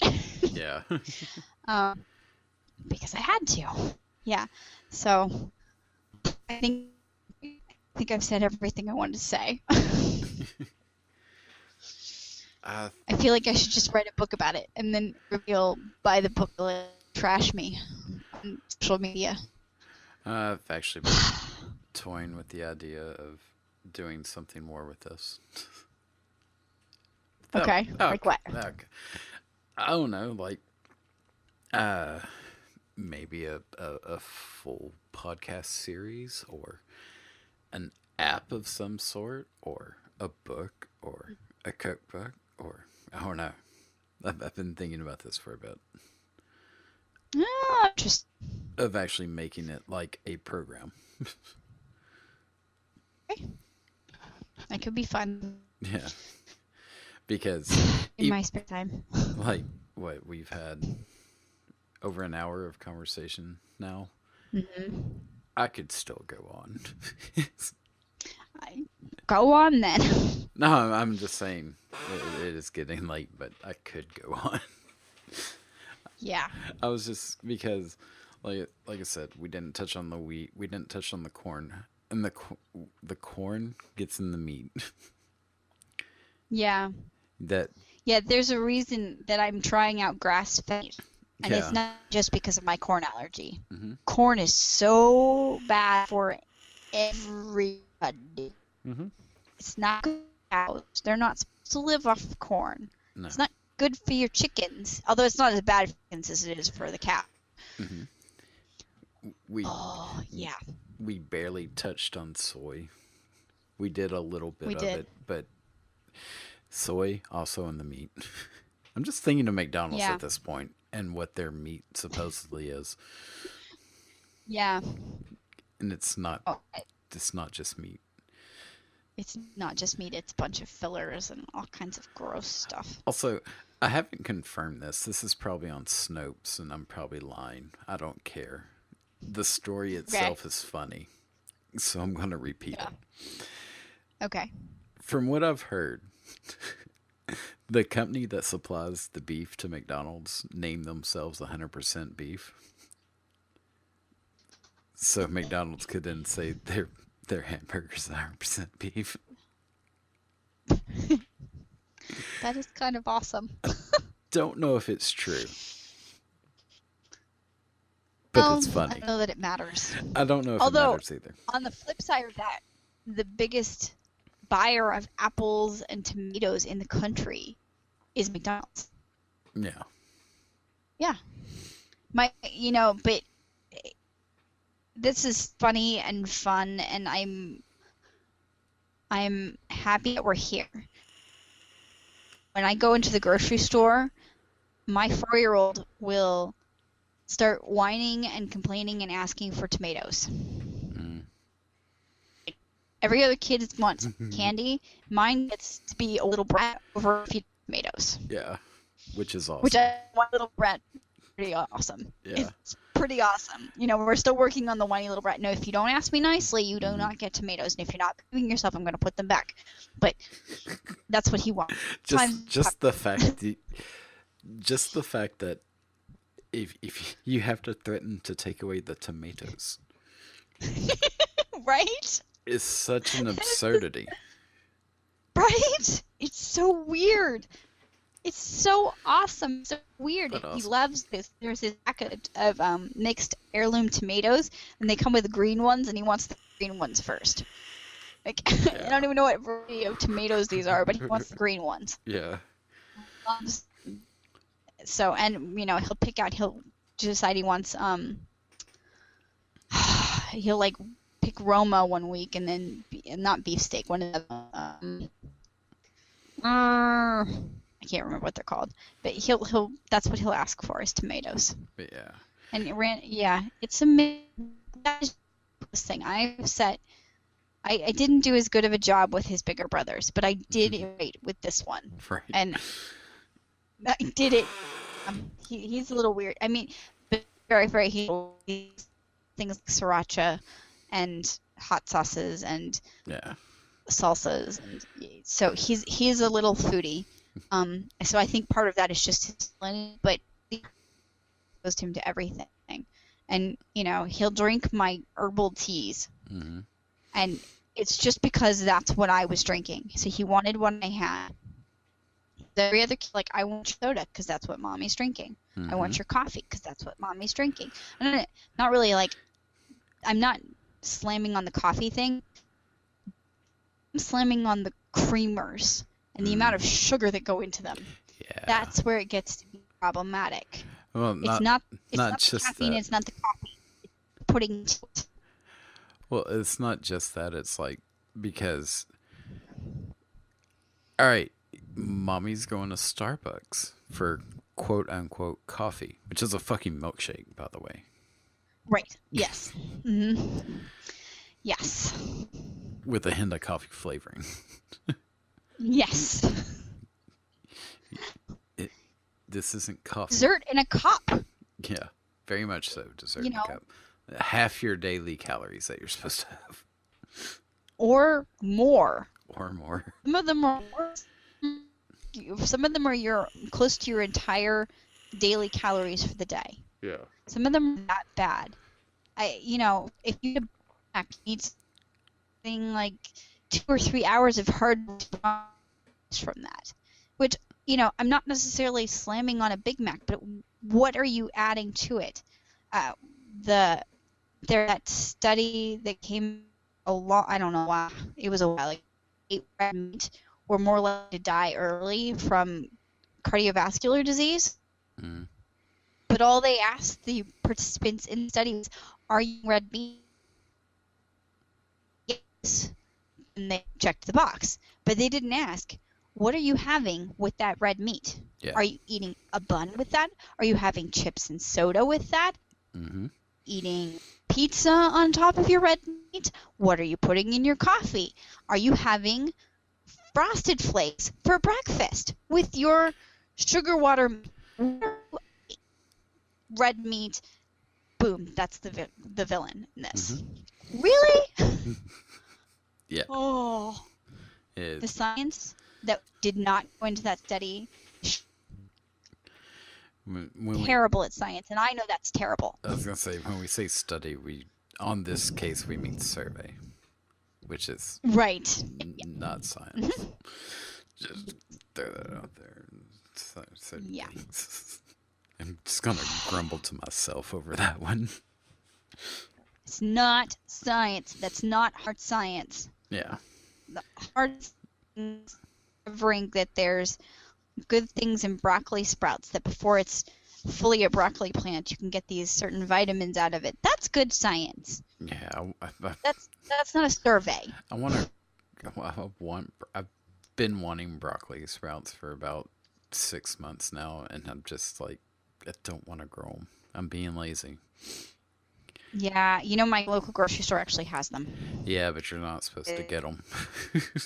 I suck. I know, but I can't grow them myself. Why not? I cannot do it because I work too much. It's a jar. I That's the other part. I'm being lazy, and it's over the dumbest thing. You put water in a jar with some fucking seeds. They're grown here locally from a farm they respect. So it's at a market. It's at like a local market. Yeah, but so they get E. coli on them really quickly. I know, but yeah, I'm not susceptible to E. coli, and if I am, I don't get sick. I don't get sick.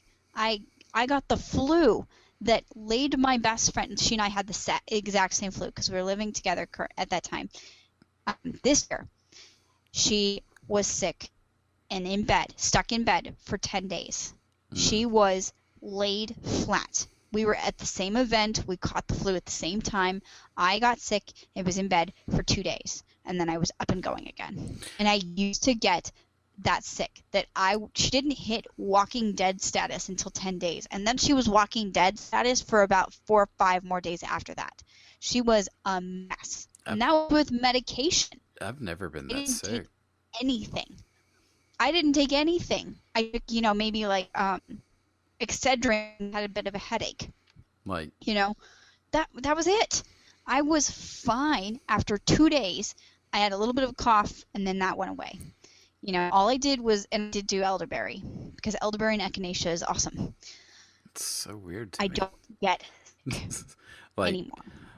like, because even when I was eating bad, like, the worst flu I had was when I was in high school, and I was sick for 3 days. That's the Yeah, worst well, I've ever been.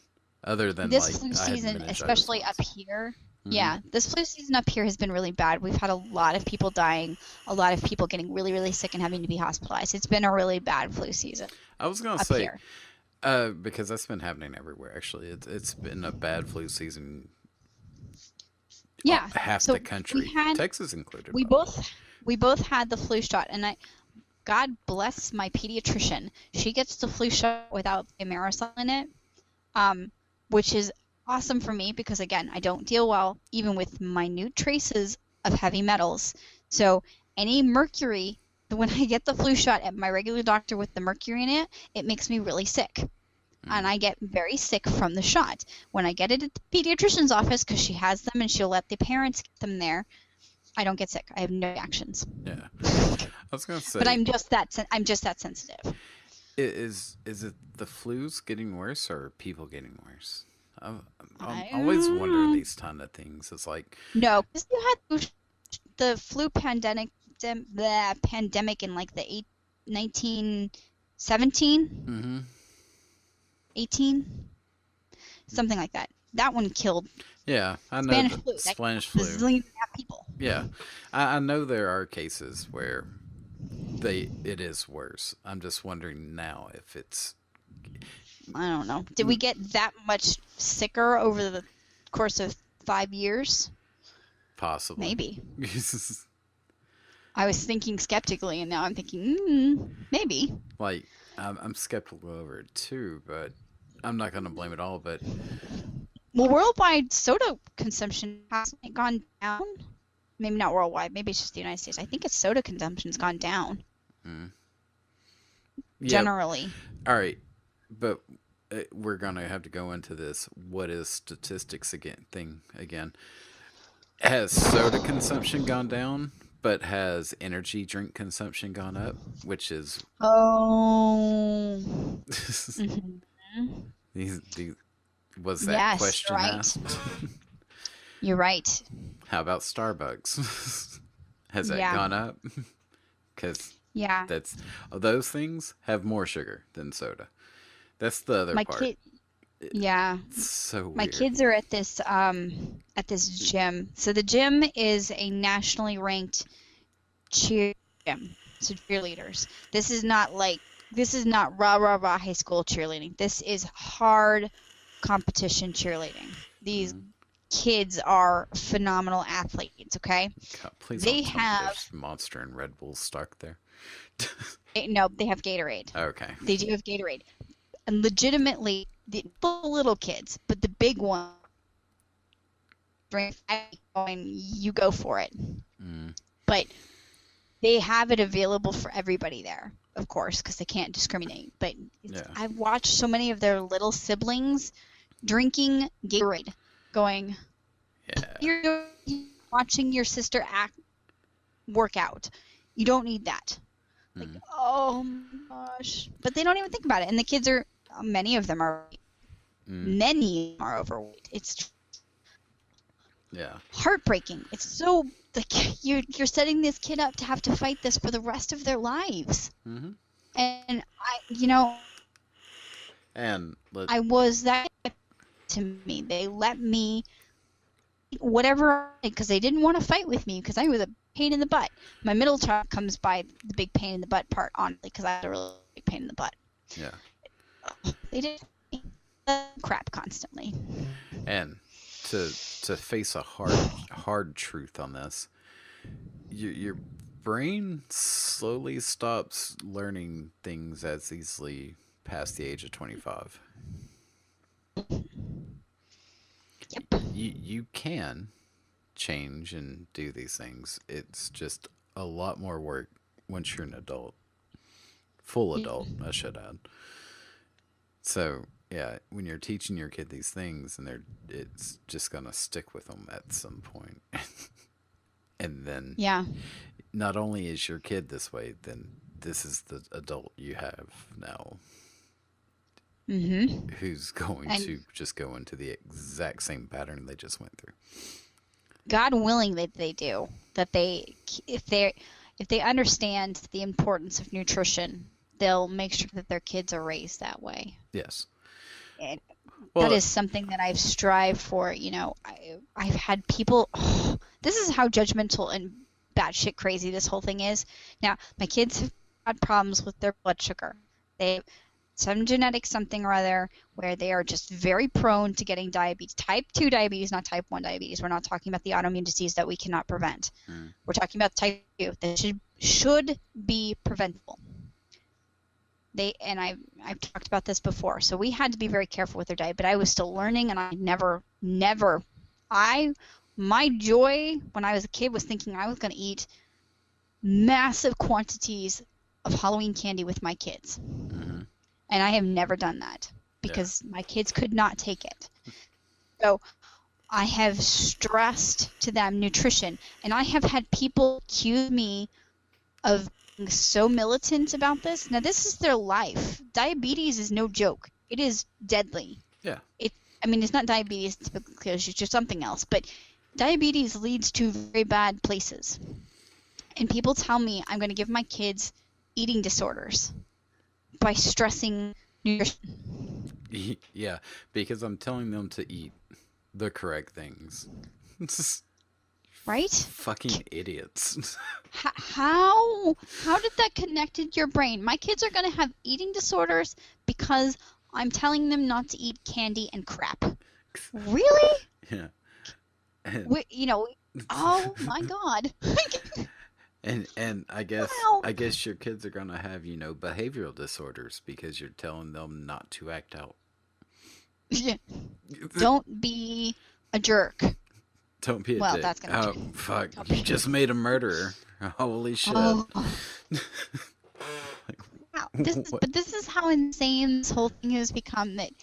That seems like a good thing. That seems like an appropriate conclusion to come to Not by just teaching my kids that moderation means actually moderation. not just It appropriate, means but logical. In their head, that made sense. this is like all of these people who are railing against the GOP saying that climate change is not a thing because they want their science Mhm. are completely ignoring food science. Yeah. Completely ignoring it. Mm-hmm. Moderation is not one soda a week. It's just not. It's one soda every few months. Maybe. Yeah. I was gonna You say don't need soda to live. Nobody has an M&M deficiency. we're talking Nobody. back to again soda poison. Poison. I hate to keep saying it, but No, you should say it. That's this is poison. yeah. There's nothing redeemable about it. No. Nothing. If If you need caffeine, drink black coffee or put stevia and actually, coconut oil in your coffee. I don't think you need caffeine. Just fucking get the whole fat you're supposed to have. That's where you get your energy and you'll have your ketones. You won't need the fucking Yeah. booster because you've Yeah. burned your body out. Yeah. Well, but yes, I agree, but again, not everybody can be in ketosis. Again, So- I know I'm not saying that's a prescription for everyone. I'm just saying the need caffeine thing. I'm gonna call bullshit. Yeah, I have a couple of friends who are happily addicted to it, and whatever. Yeah. I don't have an axe to grind with coffee itself. No, I don't either. It's just just gonna call bullshit or black nonetheless. tea or whatever. If you enjoy coffee, enjoy your fucking coffee. Good for you. Go for it. But don't say you need it because fuck you. Okay, then that's how you really feel about it. But Pretty yeah, much. I have had the craziest At, craziest things. I used to say to people, so I was my gonna kids. say, right before we leave this one, was throw this one in that uh, one soda a day or a week or whatever. Yeah, Mhm. let your kid have one cigarette a week too. Is that fine? Moderation. Oh no, you might give them a fucking tick over some shit not letting them have a cigarette. Oh, that's not the same thing? Yeah, it kind of is. All right, go ahead. Oh, Sorry for yeah. interrupting. I just No, thought no, of no. that one and had to That throw it in. that's a good one. It's yeah. It's kind of false equivalency, but kind of not. So yeah.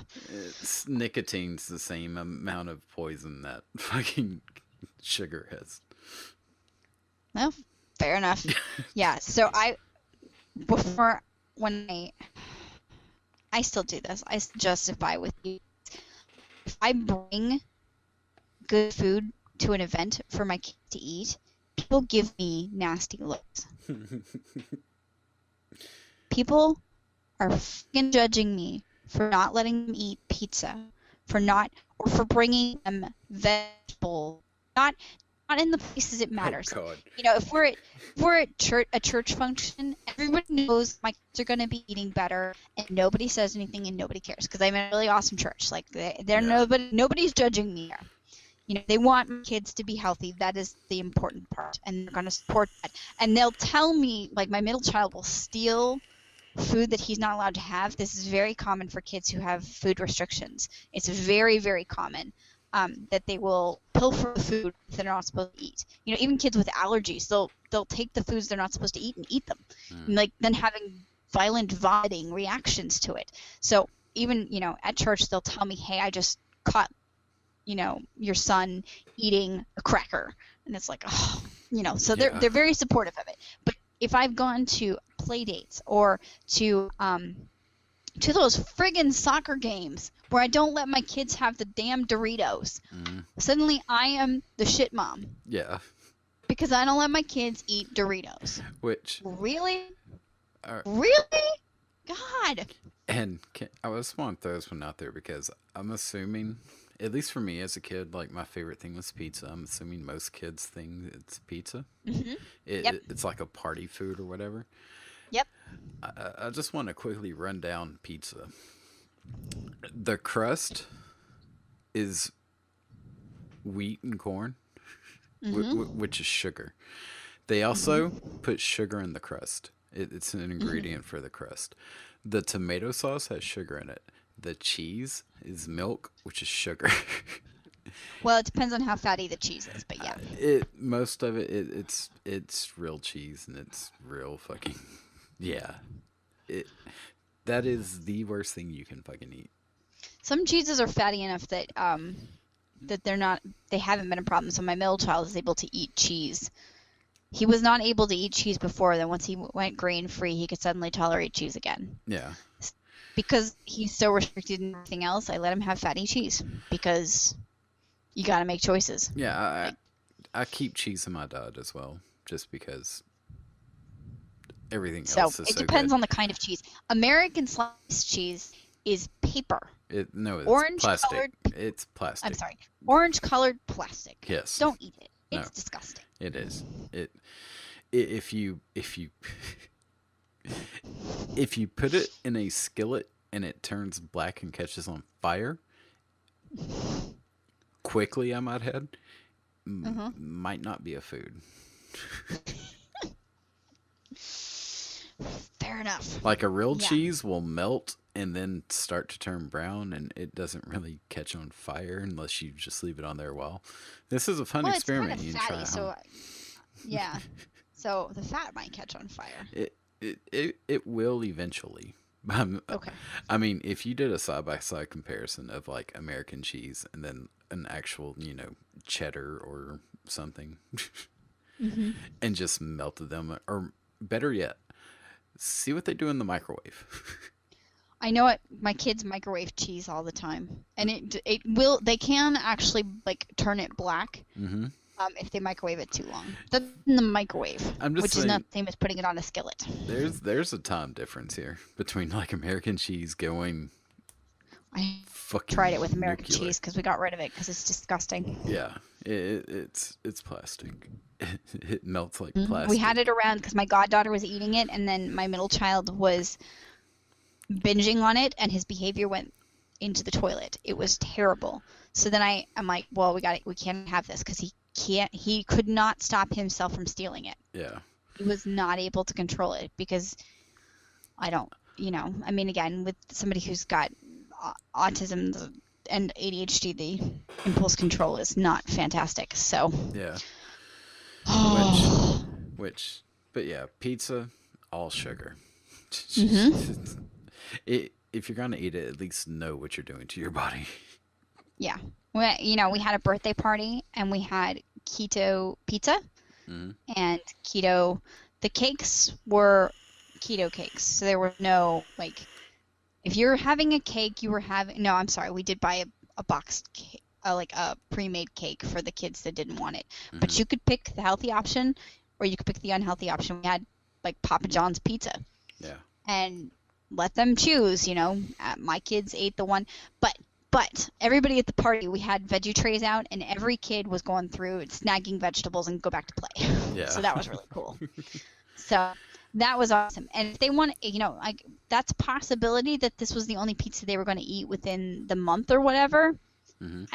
I don't care. Yeah. But they had the option of choosing it, but all of the kids were eating vegetables, so I was really pleased with that. So yeah, there was one of my friend's 3-year-old who she wasn't. She's very tiny. She's like a little elf. She just kept like wandering over and climbing on chairs to get at the tomatoes. It was adorable. So, Oh. because the cherry tomatoes are a yummy thing. Yeah, cherry. I'm not a big fan of tomato, but cherry tomatoes are good. I'm not gonna lie. Yeah, yeah, And yeah. So, oh, there's just so many ways you could do this that it doesn't have to be a big and dramatic thing. for the Dorito thing, everyone, if you want to do this as a fun test, take a flame to Dorito and just see what happens. What Oh, they're flammable as hell. are they? Yeah, they catch fire very quickly. Huh. And just Okay. just wonder when you see Yeah. this. Yeah. Is food supposed to react like this? Yeah. So I'm not trying to be judgmental. I am. I'm not. Well, yeah, you are. I know you are. I'm not trying to be judgmental because I know how hard parenting is, and I know Actually, how much it sucks to not have to the crutch to rely on buying fast food because we cannot eat fast. I take that back. My kid can eat Arby's. The middle one who can't eat anything else, he can have cheese Arby's, but without the bread. So he could eat the meat and the cheese and be okay. The cheese is not real cheese, but it's enough that if fat in the beef that he doesn't go crazy. So if we absolutely had to stop somewhere because we're on the road or whatever, we plan ahead. But if we had to, he could have that. Mm. I know how much it sucks to have to bring all of your food all of the time because I have to do that. It sucks. So I'm not trying to be judgmental, but I should rephrase and it's quite possible that.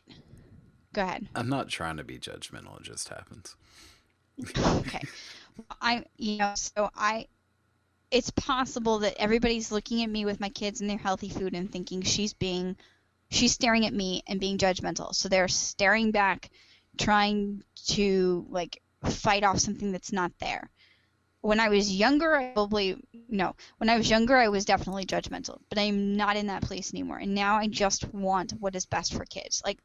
If I see a kid that's not in a car seat or, not buckled, I'm going to say something, hey, your kid is running around your minivan. Did you notice? Their life is at stake here. That matters. I mean, and you can go more extreme. If your kid is walking toward the fucking dog that's looking not very happy. Yeah. If your kid's going to run out in the road, I'm going to go and grab them. Yes. I'm going to stop them from killing themselves by running out into the road. Why wouldn't I do that? Yeah. Why wouldn't I, as a human being and as a mother, not try and stop somebody's kid from killing themselves? So why? Yes, it's the exact same thing. That Just a slow death versus a quick one. Yeah. But it is a death sentence, not for everyone, but for most people. Oh no, I've been looking around lately, and people are changing. The general population. I understand, but you cannot say that everybody is going to die from it because there's outliers everywhere. Yeah, but we're talking about outliers. Yeah. So, yeah, it makes me crazy. Even, all right, so fuck it. Not everyone will die of heart disease from eating poorly. Fine. Sugar. It's not even fat. From eating sugar. I said heart disease is from sugar. Yeah. I said poorly. Poorly is sugar. Poorly. But it used to be fat. I need to clarify that. It's sugar. Yeah. But all right, so let's say they're not going to die from it. Okay. Are they still going to get depression? Probably. Yeah. Are they it doesn't just stop at all right, so it's a death sentence. It's okay. Not for everyone. Cool. It's everything else. It is. Do you know they're starting to call I've heard it referred to many times now that Alzheimer's is type 3 diabetes. Really? Dementia, Alzheimer's. I knew dementia was connected. Yeah. Alzheimer's is being it's not fully there yet, I don't think, but it's getting there. And we know that a ketosis diet will help preserve the brain of somebody who's had traumatic brain injury or is starting in early stages of Alzheimer's. It'll keep them going longer and their brain from deteriorating. And ketosis is a lack of glucose. It's a lack of sugar. Yeah. That's how you protect the brain. And we did not have enough time to evolve to the diet that we have. No. Sugar is a new thing in the general history of humanity. Wheat, grains are new things in the general history. They are. In the access to sugar. Yeah, sugar, grains, both are new things. Yeah, because you could get honey basically everywhere, but it was so damn expensive that you did not use it in large quantities. I'm thinking like, because let's face it, civilization is a new thing in human history. It is. So you could get natural sugar or natural honey before. Yeah. You probably paid for it a little bit, but by pain. But and also raw honey. I'm not opposed to it in small quantities. No, like whatever. Some people use it medicinally. I never found that it did not ever help me with my allergies, but I've heard other people have tremendous results and go for it. Really. I put a bit. Whatever is going to work for you. I put a bit in my green tea. And yeah, it doesn't seem to affect my weight or mood or anything like that. So I use some raw honey. Yeah. Again, it's just quantities. Raw fruit. Yeah. Meat. I'm vegetables. eating raw vegetables, obviously not raw meat. No, I did change that one. I eat almonds, sunflower seeds, butter. I can eat cottage cheese. Certain cottage cheese. It depends on the preservatives that are in it. Yeah. I can eat meat. I can eat organic chicken, but not non-organic chicken. That's the hilarious thing.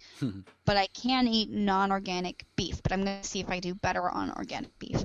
And then that's also about it. And carob. That's it. That's basically what I can tolerate eating right now. Tomatoes, avocado, blah, blah, blah. Vegetables. We should throw in the organic thing. We should. Well, first of all, let me say this. I've had many people now, because I've lost all this weight, they're like, I want to be skinny like you. And I'm to the point where I'm done being polite, and I just look at them and I say, eat like I do. Yeah. Don't bitch at me for being skinny when you get to eat pizza. Mm-hmm. I mean, really? I don't get to eat pizza. I don't even get to eat keto pizza because Yeah. it has egg and cheese in it. Mm-hmm. And I can't have egg and cheese. So bite me. Yeah. Eat how I eat and you will lose a ton of weight. The end. Unless there's something really wrong with you. And I started to have thyroid problems, so I started taking extra selenium to deal with that. You know, the thyroid could have messed up my weight too. But I worked on it. I kept fighting and finding answers to try and figure this out without taking tons of drugs and Yeah. I'm still on 3 medications. I'm taking Zyrtec, Claritin, and 1 ranitidine a day, and I am trying really hard to cut those out. Mm-hmm. But I have to do it with food. Yeah. So eat like I do. Well, Don't call me skinny and be nasty about it. You get to eat pizza. well, the thing I was gonna say about the organic thing was Go for it. that label doesn't exactly mean anything. It doesn't mean much. The You have to really go pesticides, into it. the lesser of the pesticides is enough that I can tolerate things. Yeah. I am extraordinarily sensitive to them. Now, maybe you can look at me and say, she's the canary in the coal mine and she's having outward symptoms where I'm only having inward symptoms and I don't notice. Mm. It's possible that that's the case, or it's possible that I'm just that sensitive. But you know, I can have one cottage cheese. It's not organic, and I have no problems with it at all. Yeah. I can have Um, certain things that are not organic, and I do fine. And other things I absolutely just cannot do. It will make me sick. It'll give me a headache. I will feel bad. So I don't have a good explanation for this. I can eat organic butter from Costco, Kirkland's brand, but I cannot eat organic butter from Trader Joe's. well, this is the point I was What the getting at. hell? This is the point I was getting at. The word organic on label doesn't actually mean anything. It's a marketing ploy at this point. There's you have to look into what you're buying. Yeah. And sometimes organic just means, yeah, it's chicken. And sometimes it means, yeah, it's chicken who wasn't treated like a fucking factory product. Yeah. You have to look into what it is and then go from there. It's work and it sucks, but this is your life and you need to take it and do it that way. I'm lucky in that I can try it once and I'll know whether it's good or not. Yeah. And and it might suck for 24 hours while I get rid of all of the crap out of my body, but I will know, okay, well, I can't trust that company. And organic chicken from Costco has been fine. yeah. So, and organic Kirkland's butter. Costco has been really good to me. Their organic berries have been just fine. You know, I mean, so I've had, no problems with it, and I don't know why. I can eat cottage cheese from Trader Joe's, but I can't eat the butter. Where are they sourcing this? Really? That's Yeah. odd. But they're just getting it from different producers. Mm-hmm. Different suppliers do different things. So, I have it very easily in that I just have to try it once and then I know. Sometimes twice, but usually it's just once. Yeah. So, and it is a lot of work. It is a whole lot of work. And I wish it was easier. I mean, Well, yeah. that's sort of what I meant by I want to do a program. There you go. Where you find all the things. Yeah, I find things, I'll compile it, and then we'll just make a thing from it. Woohoo! There you go. That's the idea. I have some other friends. I have a friend who is starting something similar, but they went through cancer twice now. Oh my God. Yeah, once in their early 20s and once in their late 20s or Wow. early 30s. Yeah. And it's like it's the food to some degree. And yeah, it's just Yeah, because you don't have cancer growing in alkaline bodies. It only grows in acidic bodies. So if your body is acidic, you can have cancer growing, and if your body is alkaline, now if you do vegan right, you can have an alkaline body, but most people are not doing vegan and vegetarian correctly enough to do that. So it's it's difficult to do it. It's an interesting thing, and as good as my diet is, my body still stays acidic. Yeah. So I'm just prone to it. Mm-hmm. So I'm working on it. You know, the last time I was tested for acidity was in November, and I have since done, you know, another, I would say 50% improvement since then on the quantity of vegetables and what I'm eating. But it's still a work in progress. Mm-hmm. It's always going to be a work in progress. I'm going to continue trying and striving and everything. Yeah. I should also say that I eat a lot of supplements. Mm-hmm. So, and I have to, because I am so limited on the number of foods that I can eat that I have to. Like, I can't have iodized salt, so I have to take supplements. Yeah. It's like, otherwise my iodine would tank, and my thyroid would be in the toilet, and I would be, and that was probably partly why my thyroid started to fail. I mean, like, so I think the supplements are very helpful in some ways, but you know, I'm for me in particular, I have to have them because I'm just so restricted on what I can eat. Mm-hmm. But for everybody else, I mean, you like eat a little bit of iodized salt and you're good. Yeah. Which that was everyone the keto thing and it not working for everyone. Mhm. I'm gonna just let anyone know keto flu is a thing when you first start. Mhm. Oh yes, it is. Yeah. Keto I will was wipe you the fuck out.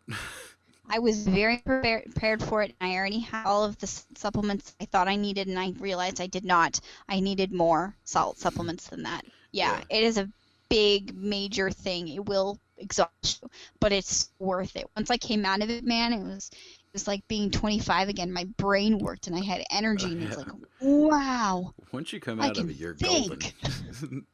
But Yeah. that's just the price you pay of ask any addict of anything. Mhm. If you quit Mhm. alcohol, your body takes a dump.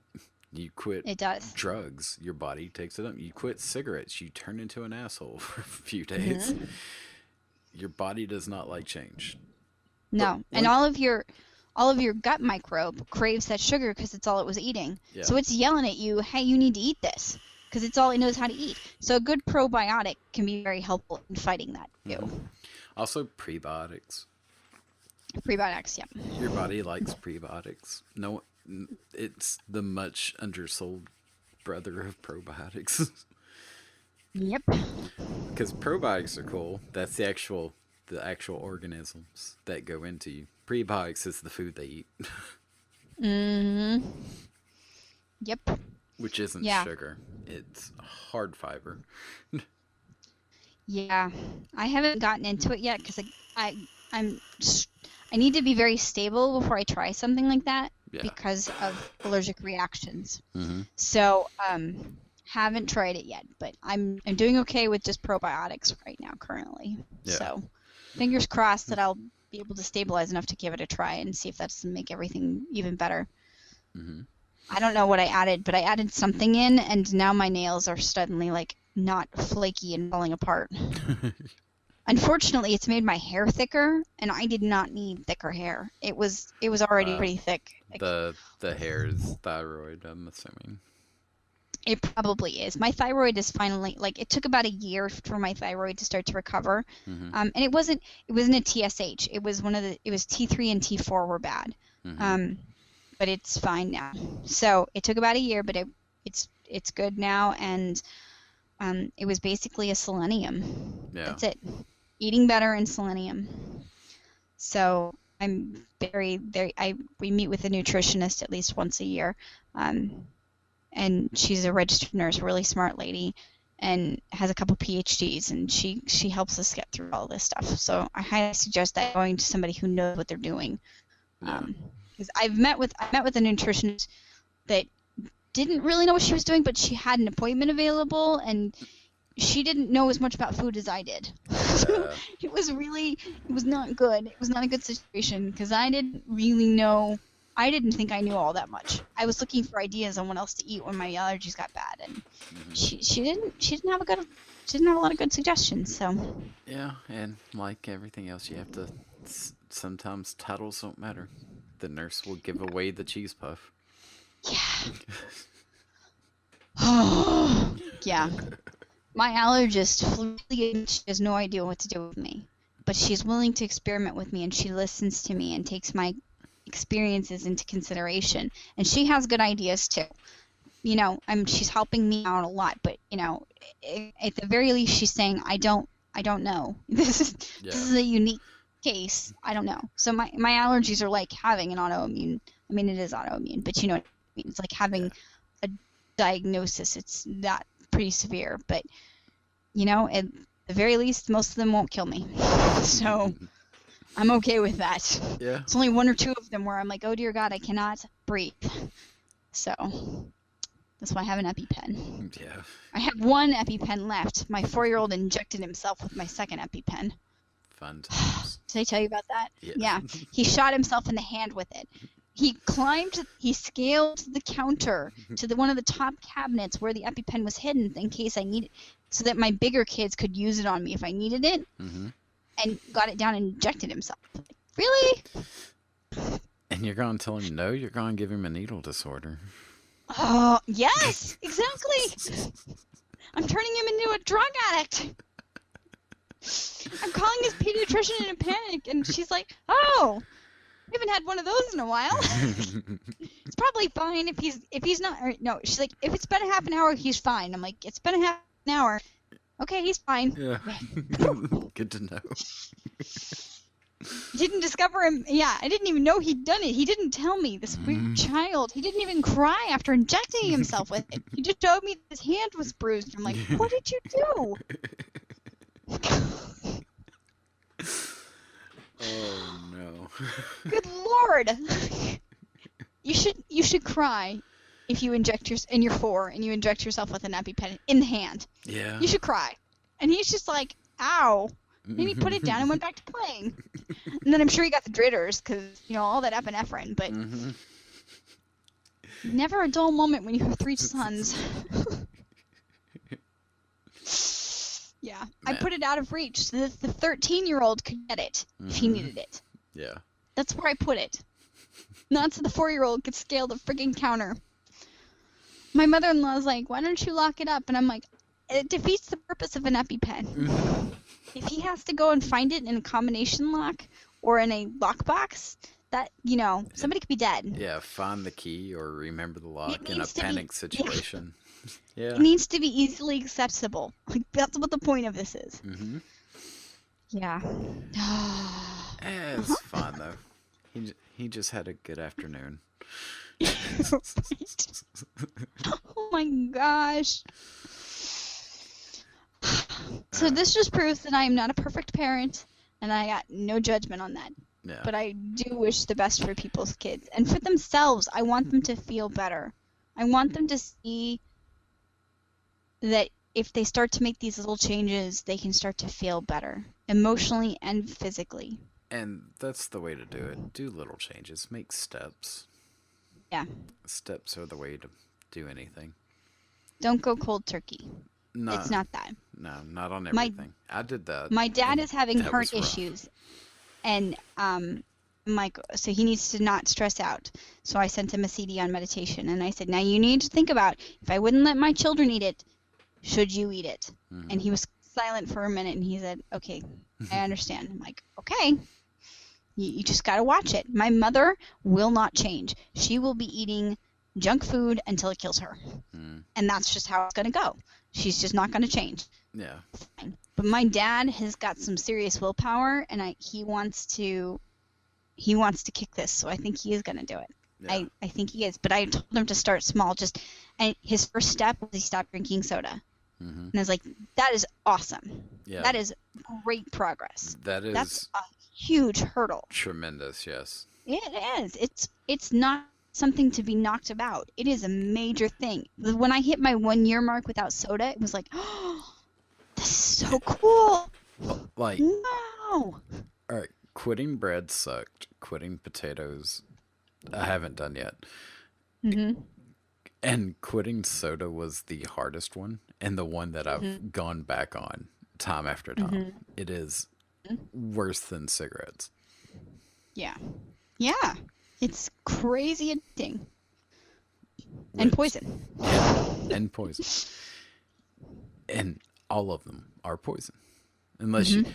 you can find some Potatoes are not. alternatives. I would say that potatoes Oh, are I meant the devil's sodas. food. I meant Yeah, sodas. sodas. Yeah.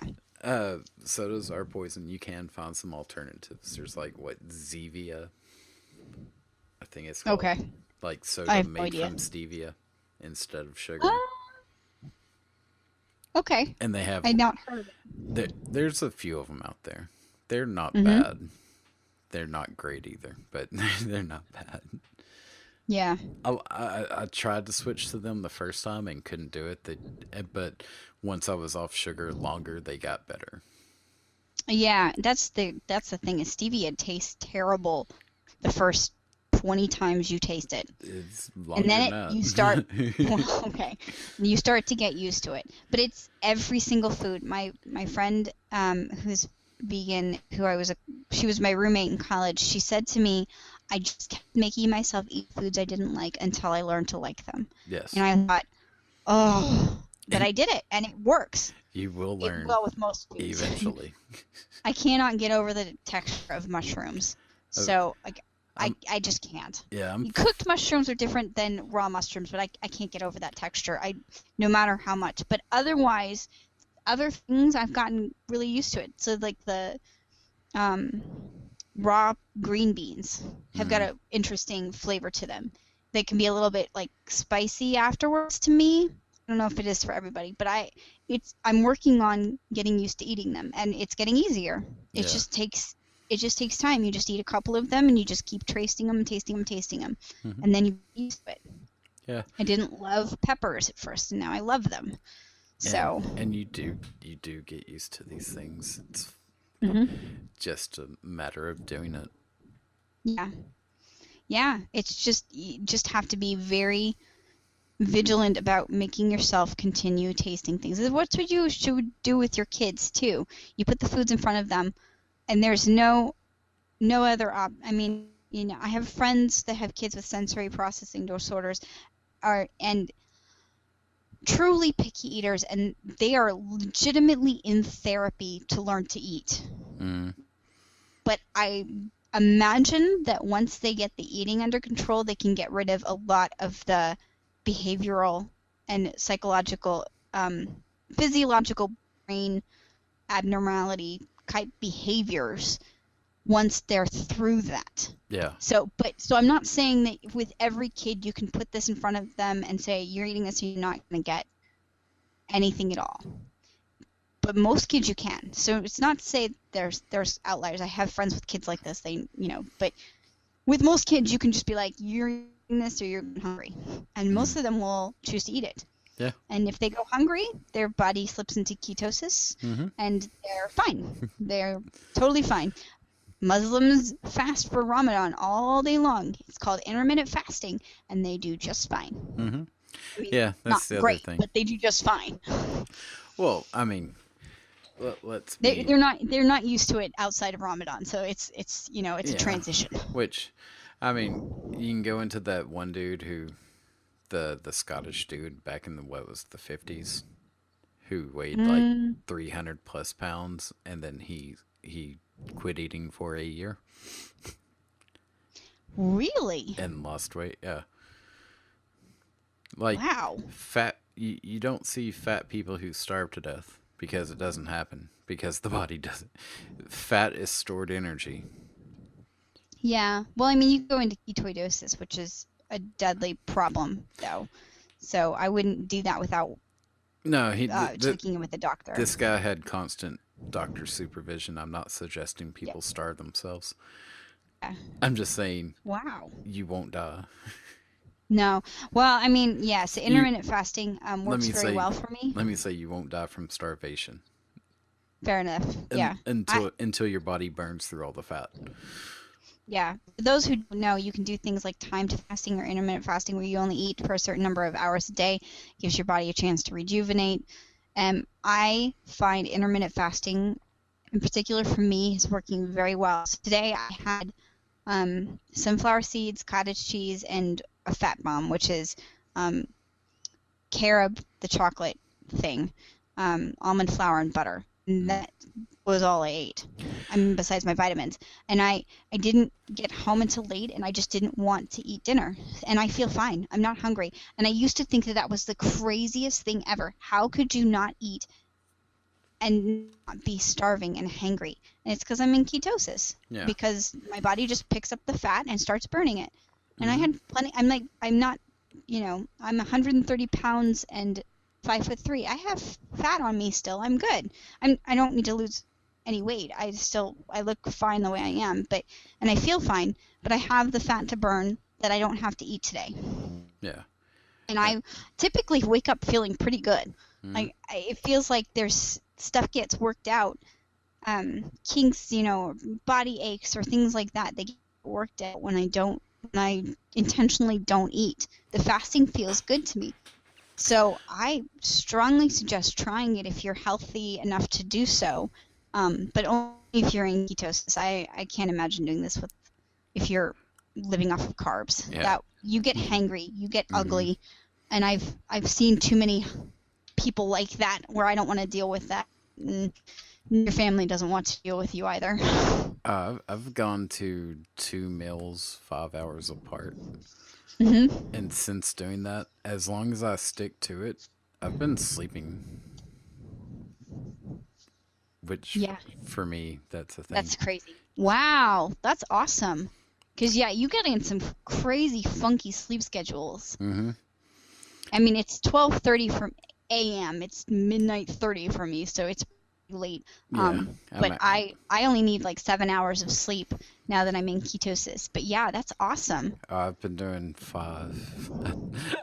Don't- Well, okay, but I, I'm a Look, girl. I'm yeah, physiologically different. I need more sleep. I was gonna say, Women do need more sleep in general than men do. also my 5 hours. That's still saying something that I'm actually getting 5 hours.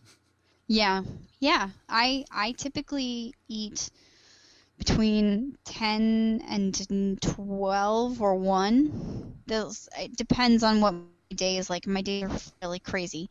Um, and then I try to eat dinner by 6, and then I'm done for the day. I Yeah. take a while to eat dinner. I typically take an hour to finish dinner because I ate a lot of greens and it takes me a while to chew them.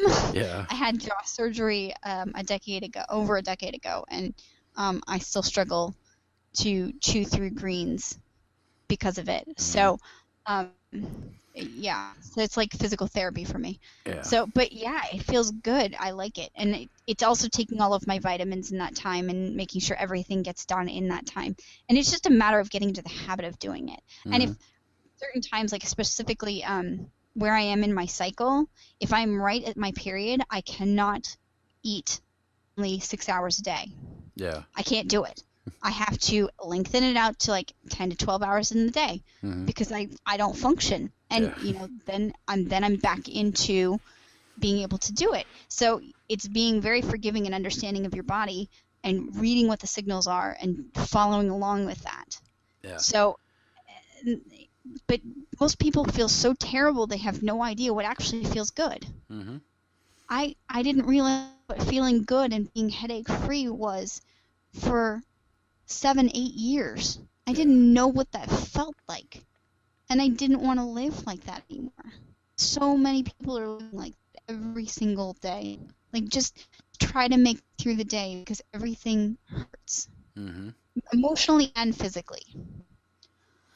And a good chunk of it, I'm not gonna say all of it, a good chunk of it, just food.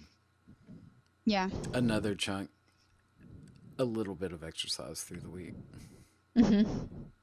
Yeah, And I don't get a lot of exercise and I still feel pretty good, so. you don't really need a lot. It's like an hour for every, or not every, but an hour, 1 hour, 3 days a week.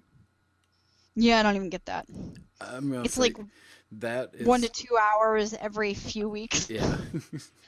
I can't wait. I've got one major commitment with my sewing business coming up at the end of March, and then I am done, and I'm going to reorder my life, and I'm going to make exercise a major component of going on a walk Yeah, at that's least every couple days. well. That's the other the last part I was gonna say. The third chunk that could help out. Go outside Hmm. more. Yeah.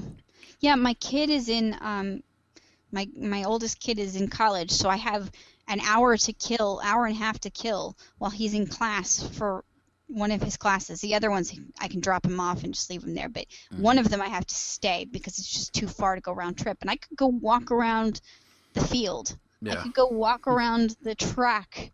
Mm-hmm. That's what I could do. Well, not right now. It's really freaking cold right now. Eh. I'm not doing it right now. We're gonna get an ice storm tonight, so no thank you. But once it hits springtime, man, it'll be great. And everybody's dealing with so many bad allergies. My solution to bad allergies, they get a little better when my food allergies are under control, but it actually, I needed to do allergy drops, which are like allergy shots, which are inoculating you to the allergens so your body stops treating. It's like a vaccination for allergies. Mm-hmm. So if anybody's dealing with really bad allergies, I strongly suggest meeting with an allergist to discuss that. Because I believe in vaccinations. I think they're a thing. I think that's something important. You know, And I'm weird like that. polio. Yeah. I mean, Yeah, it's, right? it's not a thing. Yeah. Because I think it that, was. yeah, and I'm somebody who reacts badly to thimerosal in a vaccine, but I react badly to a lot of weird things. So Yeah. I think that finding a way to take heavy metals out of vaccines completely would be super. That would be awesome. I think that should be something that should be a goal because there's going to be other outliers like me. Mm. And you don't want to be the one where you're do this and the kid reacts so badly that they end up in the hospital and die, which happens. Yeah. People die from vaccines, but by and large, it's not really. Outliers, though. Yeah, but it's not something that has to be necessary. With modern science, it does not have to be necessary Mm. that heavy metals are in there, and it's not necessarily the heavy metals that are killing them. Sometimes their immune system is compromised anyway, but Yeah. if you're eating right and exercising and taking care of yourself in the best way possible, you have a good shot of not having bad reactions and not getting sick and all those other things. Mm. And it's just on so many things. Also, you're not going to end up on. I watched my grandmother do this for years. Of the fucking 7 pills in the pill box marked for each day. Yeah, I still have 3. I mean, 2 of them are an allergy medication. I was gonna say I still have. that was just morning. There was like Yeah. the evening doses, which was like 5 more different ones, and this was like Coumadin, also rat poison. yeah. It's a thing that like blood thinner Mm-hmm. to keep people from having a heart attack. Yeah, and it's I'm just like, you're so many things. It's like there was a better way. This is how my life was before I changed my diet. I got up in the morning and I took 2 Excedrin migraine, 4 ibuprofen, and a Benadryl. First thing, every morning. Good. And then I would often repeat that again 4 to 6 hours later. Mm-hmm. That's how I was living. And I wasn't living, I was just killing my liver. I know that story very surviving. well. The way I've slept since high school up until like this year included some fucking cocktail of things. Yeah. From It's totally crazy. from Tylenol PM to Trazodone. Yep. And now I'm on Before all of it. I went ketosis, I had done melatonin a little bit. Oh, I did that and, too. Crap, what's it called? Valerian. I did Valerian that too. was gentler, and I liked it, and I just didn't need it after. If there was Once or twice if I had a stressful day, but really nothing. If there was a sleep aid out there, You tried it. I've had it in spades. Yeah. From NyQuil to yeah. If it helps you sleep, I've used it. I'm curious to see what your life is like in a year from now. Mm-hmm. And as long as you continue to make your little steps forward. to Yeah. see what the place looks like in a year. Are you sleeping 6, 7, 8 hours? Do I you? want to stick with 5. Well, yeah. I mean, and Just maybe you don't ideally. need any more than that. That's a possibility. But Yeah. making sure that you're sleeping at regular times and all that, Mm-hmm. and a regular schedule, Yeah, I'm and that trying to figure that part out.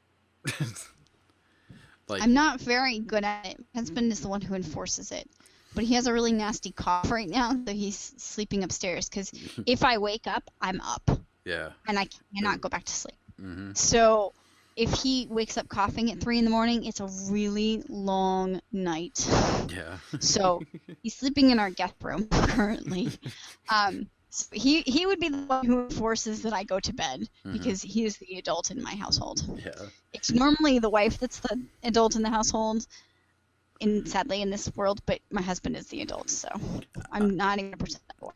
I'm looking right now for what works for me, and it's probably gonna be something weird, like go to sleep at 4 a.m. and get up at 10 or 9, Mm-hmm. 9, 10-ish. It's Yeah. 5 or 6 hours. I'm good with that. Yeah. It's probably gonna end up looking like that, but I've been toying around, and yeah, because my biggest thing is once I get a schedule, it's usually like try to go to bed at 9 or 10 or whatever, and then that one day I stay up later because my friends are doing something and I want to go do it too, Mm-hmm. and then it just throws it off, Yeah. and it never gets back. So I'm trying to find one thing that'll work. Fair enough. And it'll probably look dumb, but if it works, it works. Yeah. And That's all that I matters. will be interested to see if I can find one that will work Yeah. because, like I said, long process. It is a long process. But Oh, the last thing. I got one last thing, and then we gotta quit because I have to go to bed. yeah, okay. Your personal care products Mhm. matter. Get the aluminum out of your deodorant. Yeah. Please, dear God, get the aluminum out of your deodorant. Stop buying products that have tons of chemicals and all this other crap in them. Your skin is the largest organ in your body. It absorbs much stuff. Yeah. Please treat it nicely. Be good to it. Be careful what you're putting on it. So, but the first little step is stop using aluminum-filled deodorant because, yeah, that's not good. Yeah. It's not good. Aluminum is not good for you. No. It's not good to ingest it. So, that's it. I'm not going to rant about that one, but that's something that you need to start with. My next deodorant, I'm going to get aluminum-free. The Alzheimer's thing. Mm-hmm. Also linked to heavy metals in the brain. Yeah. So. Yeah, and aluminum is one of them. Cooking with one of aluminum foil can be problems. Cooking with aluminum foil can be problems. Any rust on your skillet. Mm-hmm. Throw it away. Buy a new skillet. Yep. Cooking, microwaving in plastic is not good. Yeah. Plastic water bottles that you buy, not good. Switch to glass. Yes. And I know how awful that is. I have 3 sons, and we have all glass and Corelle, and I totally get what it's like to have shattered glass everywhere. Mm-hmm. Because they empty and load the dishwasher. Yeah. And I get it, but it's just so much better for you.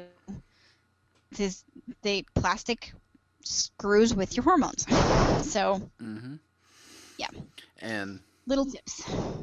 And just to tie up to that comment of it's going to be a long process to get to a better state. Mm-hmm. Look how long it took to get here. So yeah, it's the one thing you have to remember on doing this. Little steps to get to something long, and yeah, it's a long process, but god damn, it's so worth it though. Very much. It really, really is. I'm off medication, all medication. That is excellent. I'm working on it. We'll see. Well, all of mine was like antidepressant craps. Yeah, I went through that gambit, mine is, and I'm off it. Mine is just trying to keep my food allergies from going nuclear. So yeah, my food and pollen allergies from going nuclear. The pollen one's probably getting close to being done. Food one is still So we'll see. We'll see if I'm getting even cleaner of where I'm. So I'm buying from a local farm. Mm-hmm. that I know is excellent. So I'm going to see if that doesn't help me. Yeah. So It fingers crossed. probably will. I'm thinking it will too. That's Hopefully for $10 a pound. Oh, yeah. Which oh my God.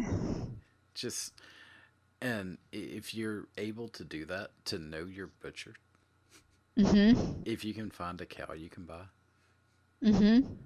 go for Do it. it. Go in with Please. other families. Do it. Yes. It Put tastes so much better. We do yes. have our beef from Or a if you can Mennonite hunt. farmer, Mm-hmm. and he's awesome. But he does in the winter feed his cattle corn if they run out of hay. So they're not getting antibiotics. They're not being shot with hormones. They're not getting any of that stuff. The Mennonite people are really really good to their animals, but so Yeah. so I just want to try it and see if that, and it's also not organic feed Yeah. that he's giving them. So, And but it tastes better. It tastes a lot better. but absolutely go for the butcher you know. Uh, Mhm. even if you're the type, go hunting. Yeah, find a farmer's market. There's so many of them around. I mean, I know there's food deserts everywhere Mm-hmm. in the big cities, but if you can find a farmer's market, Which even I live not very far from Baltimore. There's a really really big ass farmer's market in Baltimore. It's mm-hmm. huge, and it's every week through spring and fall, spring to fall, and it's not terribly close to where all the people are living, but it's not very far, and the buses go there, Yeah. so you can get a bus to go. I Mm-hmm. mean, Yeah, I very carefully preface that with if you can, if you can. because it's also expensive as hell. It is expensive as hell. But It is. It's and very expensive, but it's worth it. well, Cut not your cell phone down to a flip phone, yeah. That's what I not was gonna say. Is smartphone plan, and replace it with food. it if this is it's you're not wasting money on food. You're investing in yourself on this one, Yep. your health, and if you want to think of quality, like, and this goes back to the fast food thing, you can buy. There are dollar menus. Mhm. Just keep in mind they are making a profit. Mhm. So They're what? making at least a 40% profit. Yeah. So whatever they spent 20 cents on this, it can't be good. It's yeah. And if you think about sick time, as a measure of what is your time worth. If you're missing work because you're sick, Hmm. because you're eating crap, did you really come out ahead? Yeah. It's. If your kids are sick, did you really come out ahead? Hmm. So, yeah, So yeah. I fully admit to being a privileged middle class white girl. Oh, What is that? I'm not middle I've got class. some I can afford this. derogative something or other. Well, yeah, there you go. You Yeah, can buy this. It just cooked different. It comes yeah. out the same price. Mhm. I can prove it. Yeah. Yes. Wegmans is going everywhere. Aldi's is going everywhere. Aldi's is making it standard that their meat is going to be a certain um hormone free uh meat and everything like that. I don't remember exactly what it is. Walmart oftentimes has this, and if they don't have it in your local Walmart, you can go and request from the manager, hey, can you start Mhm. stocking this kind of stuff? And often they will because the customer is king. Yeah. So, Our Walmart does a lot of organic stuff, and I'm in a rural area. And if I don't want to yeah. go to, there's another grocery store which is the same distance from me as Walmart that has Mhm. grass-fed beef and Nice. lamb and Yeah. things that it's just, and it's relatively the same price. Yeah. Yes. It's It just starts with I'm gonna buy raw broccoli this week, and I'm gonna make sure I eat it all. mhm. It's Yeah. just the little things. That is a good point. Make sure you actually eat it. Yeah. Don't just let it go to waste. Yeah. Don't throw it out. Yeah. Don't eat Make meal Iceberg plans lettuce and with stick to tons it. of sugar dressing because it's not really healthy for you. No, that's not a salad. That's water and sugar, Yeah, which is basically a soda. yeah. That's a way of looking at it. Yeah. All right, I think I'm good. Yeah. It's 12:45 a.m. I gotta get to bed. Yeah. All right then. So until next week. All right, Later. later.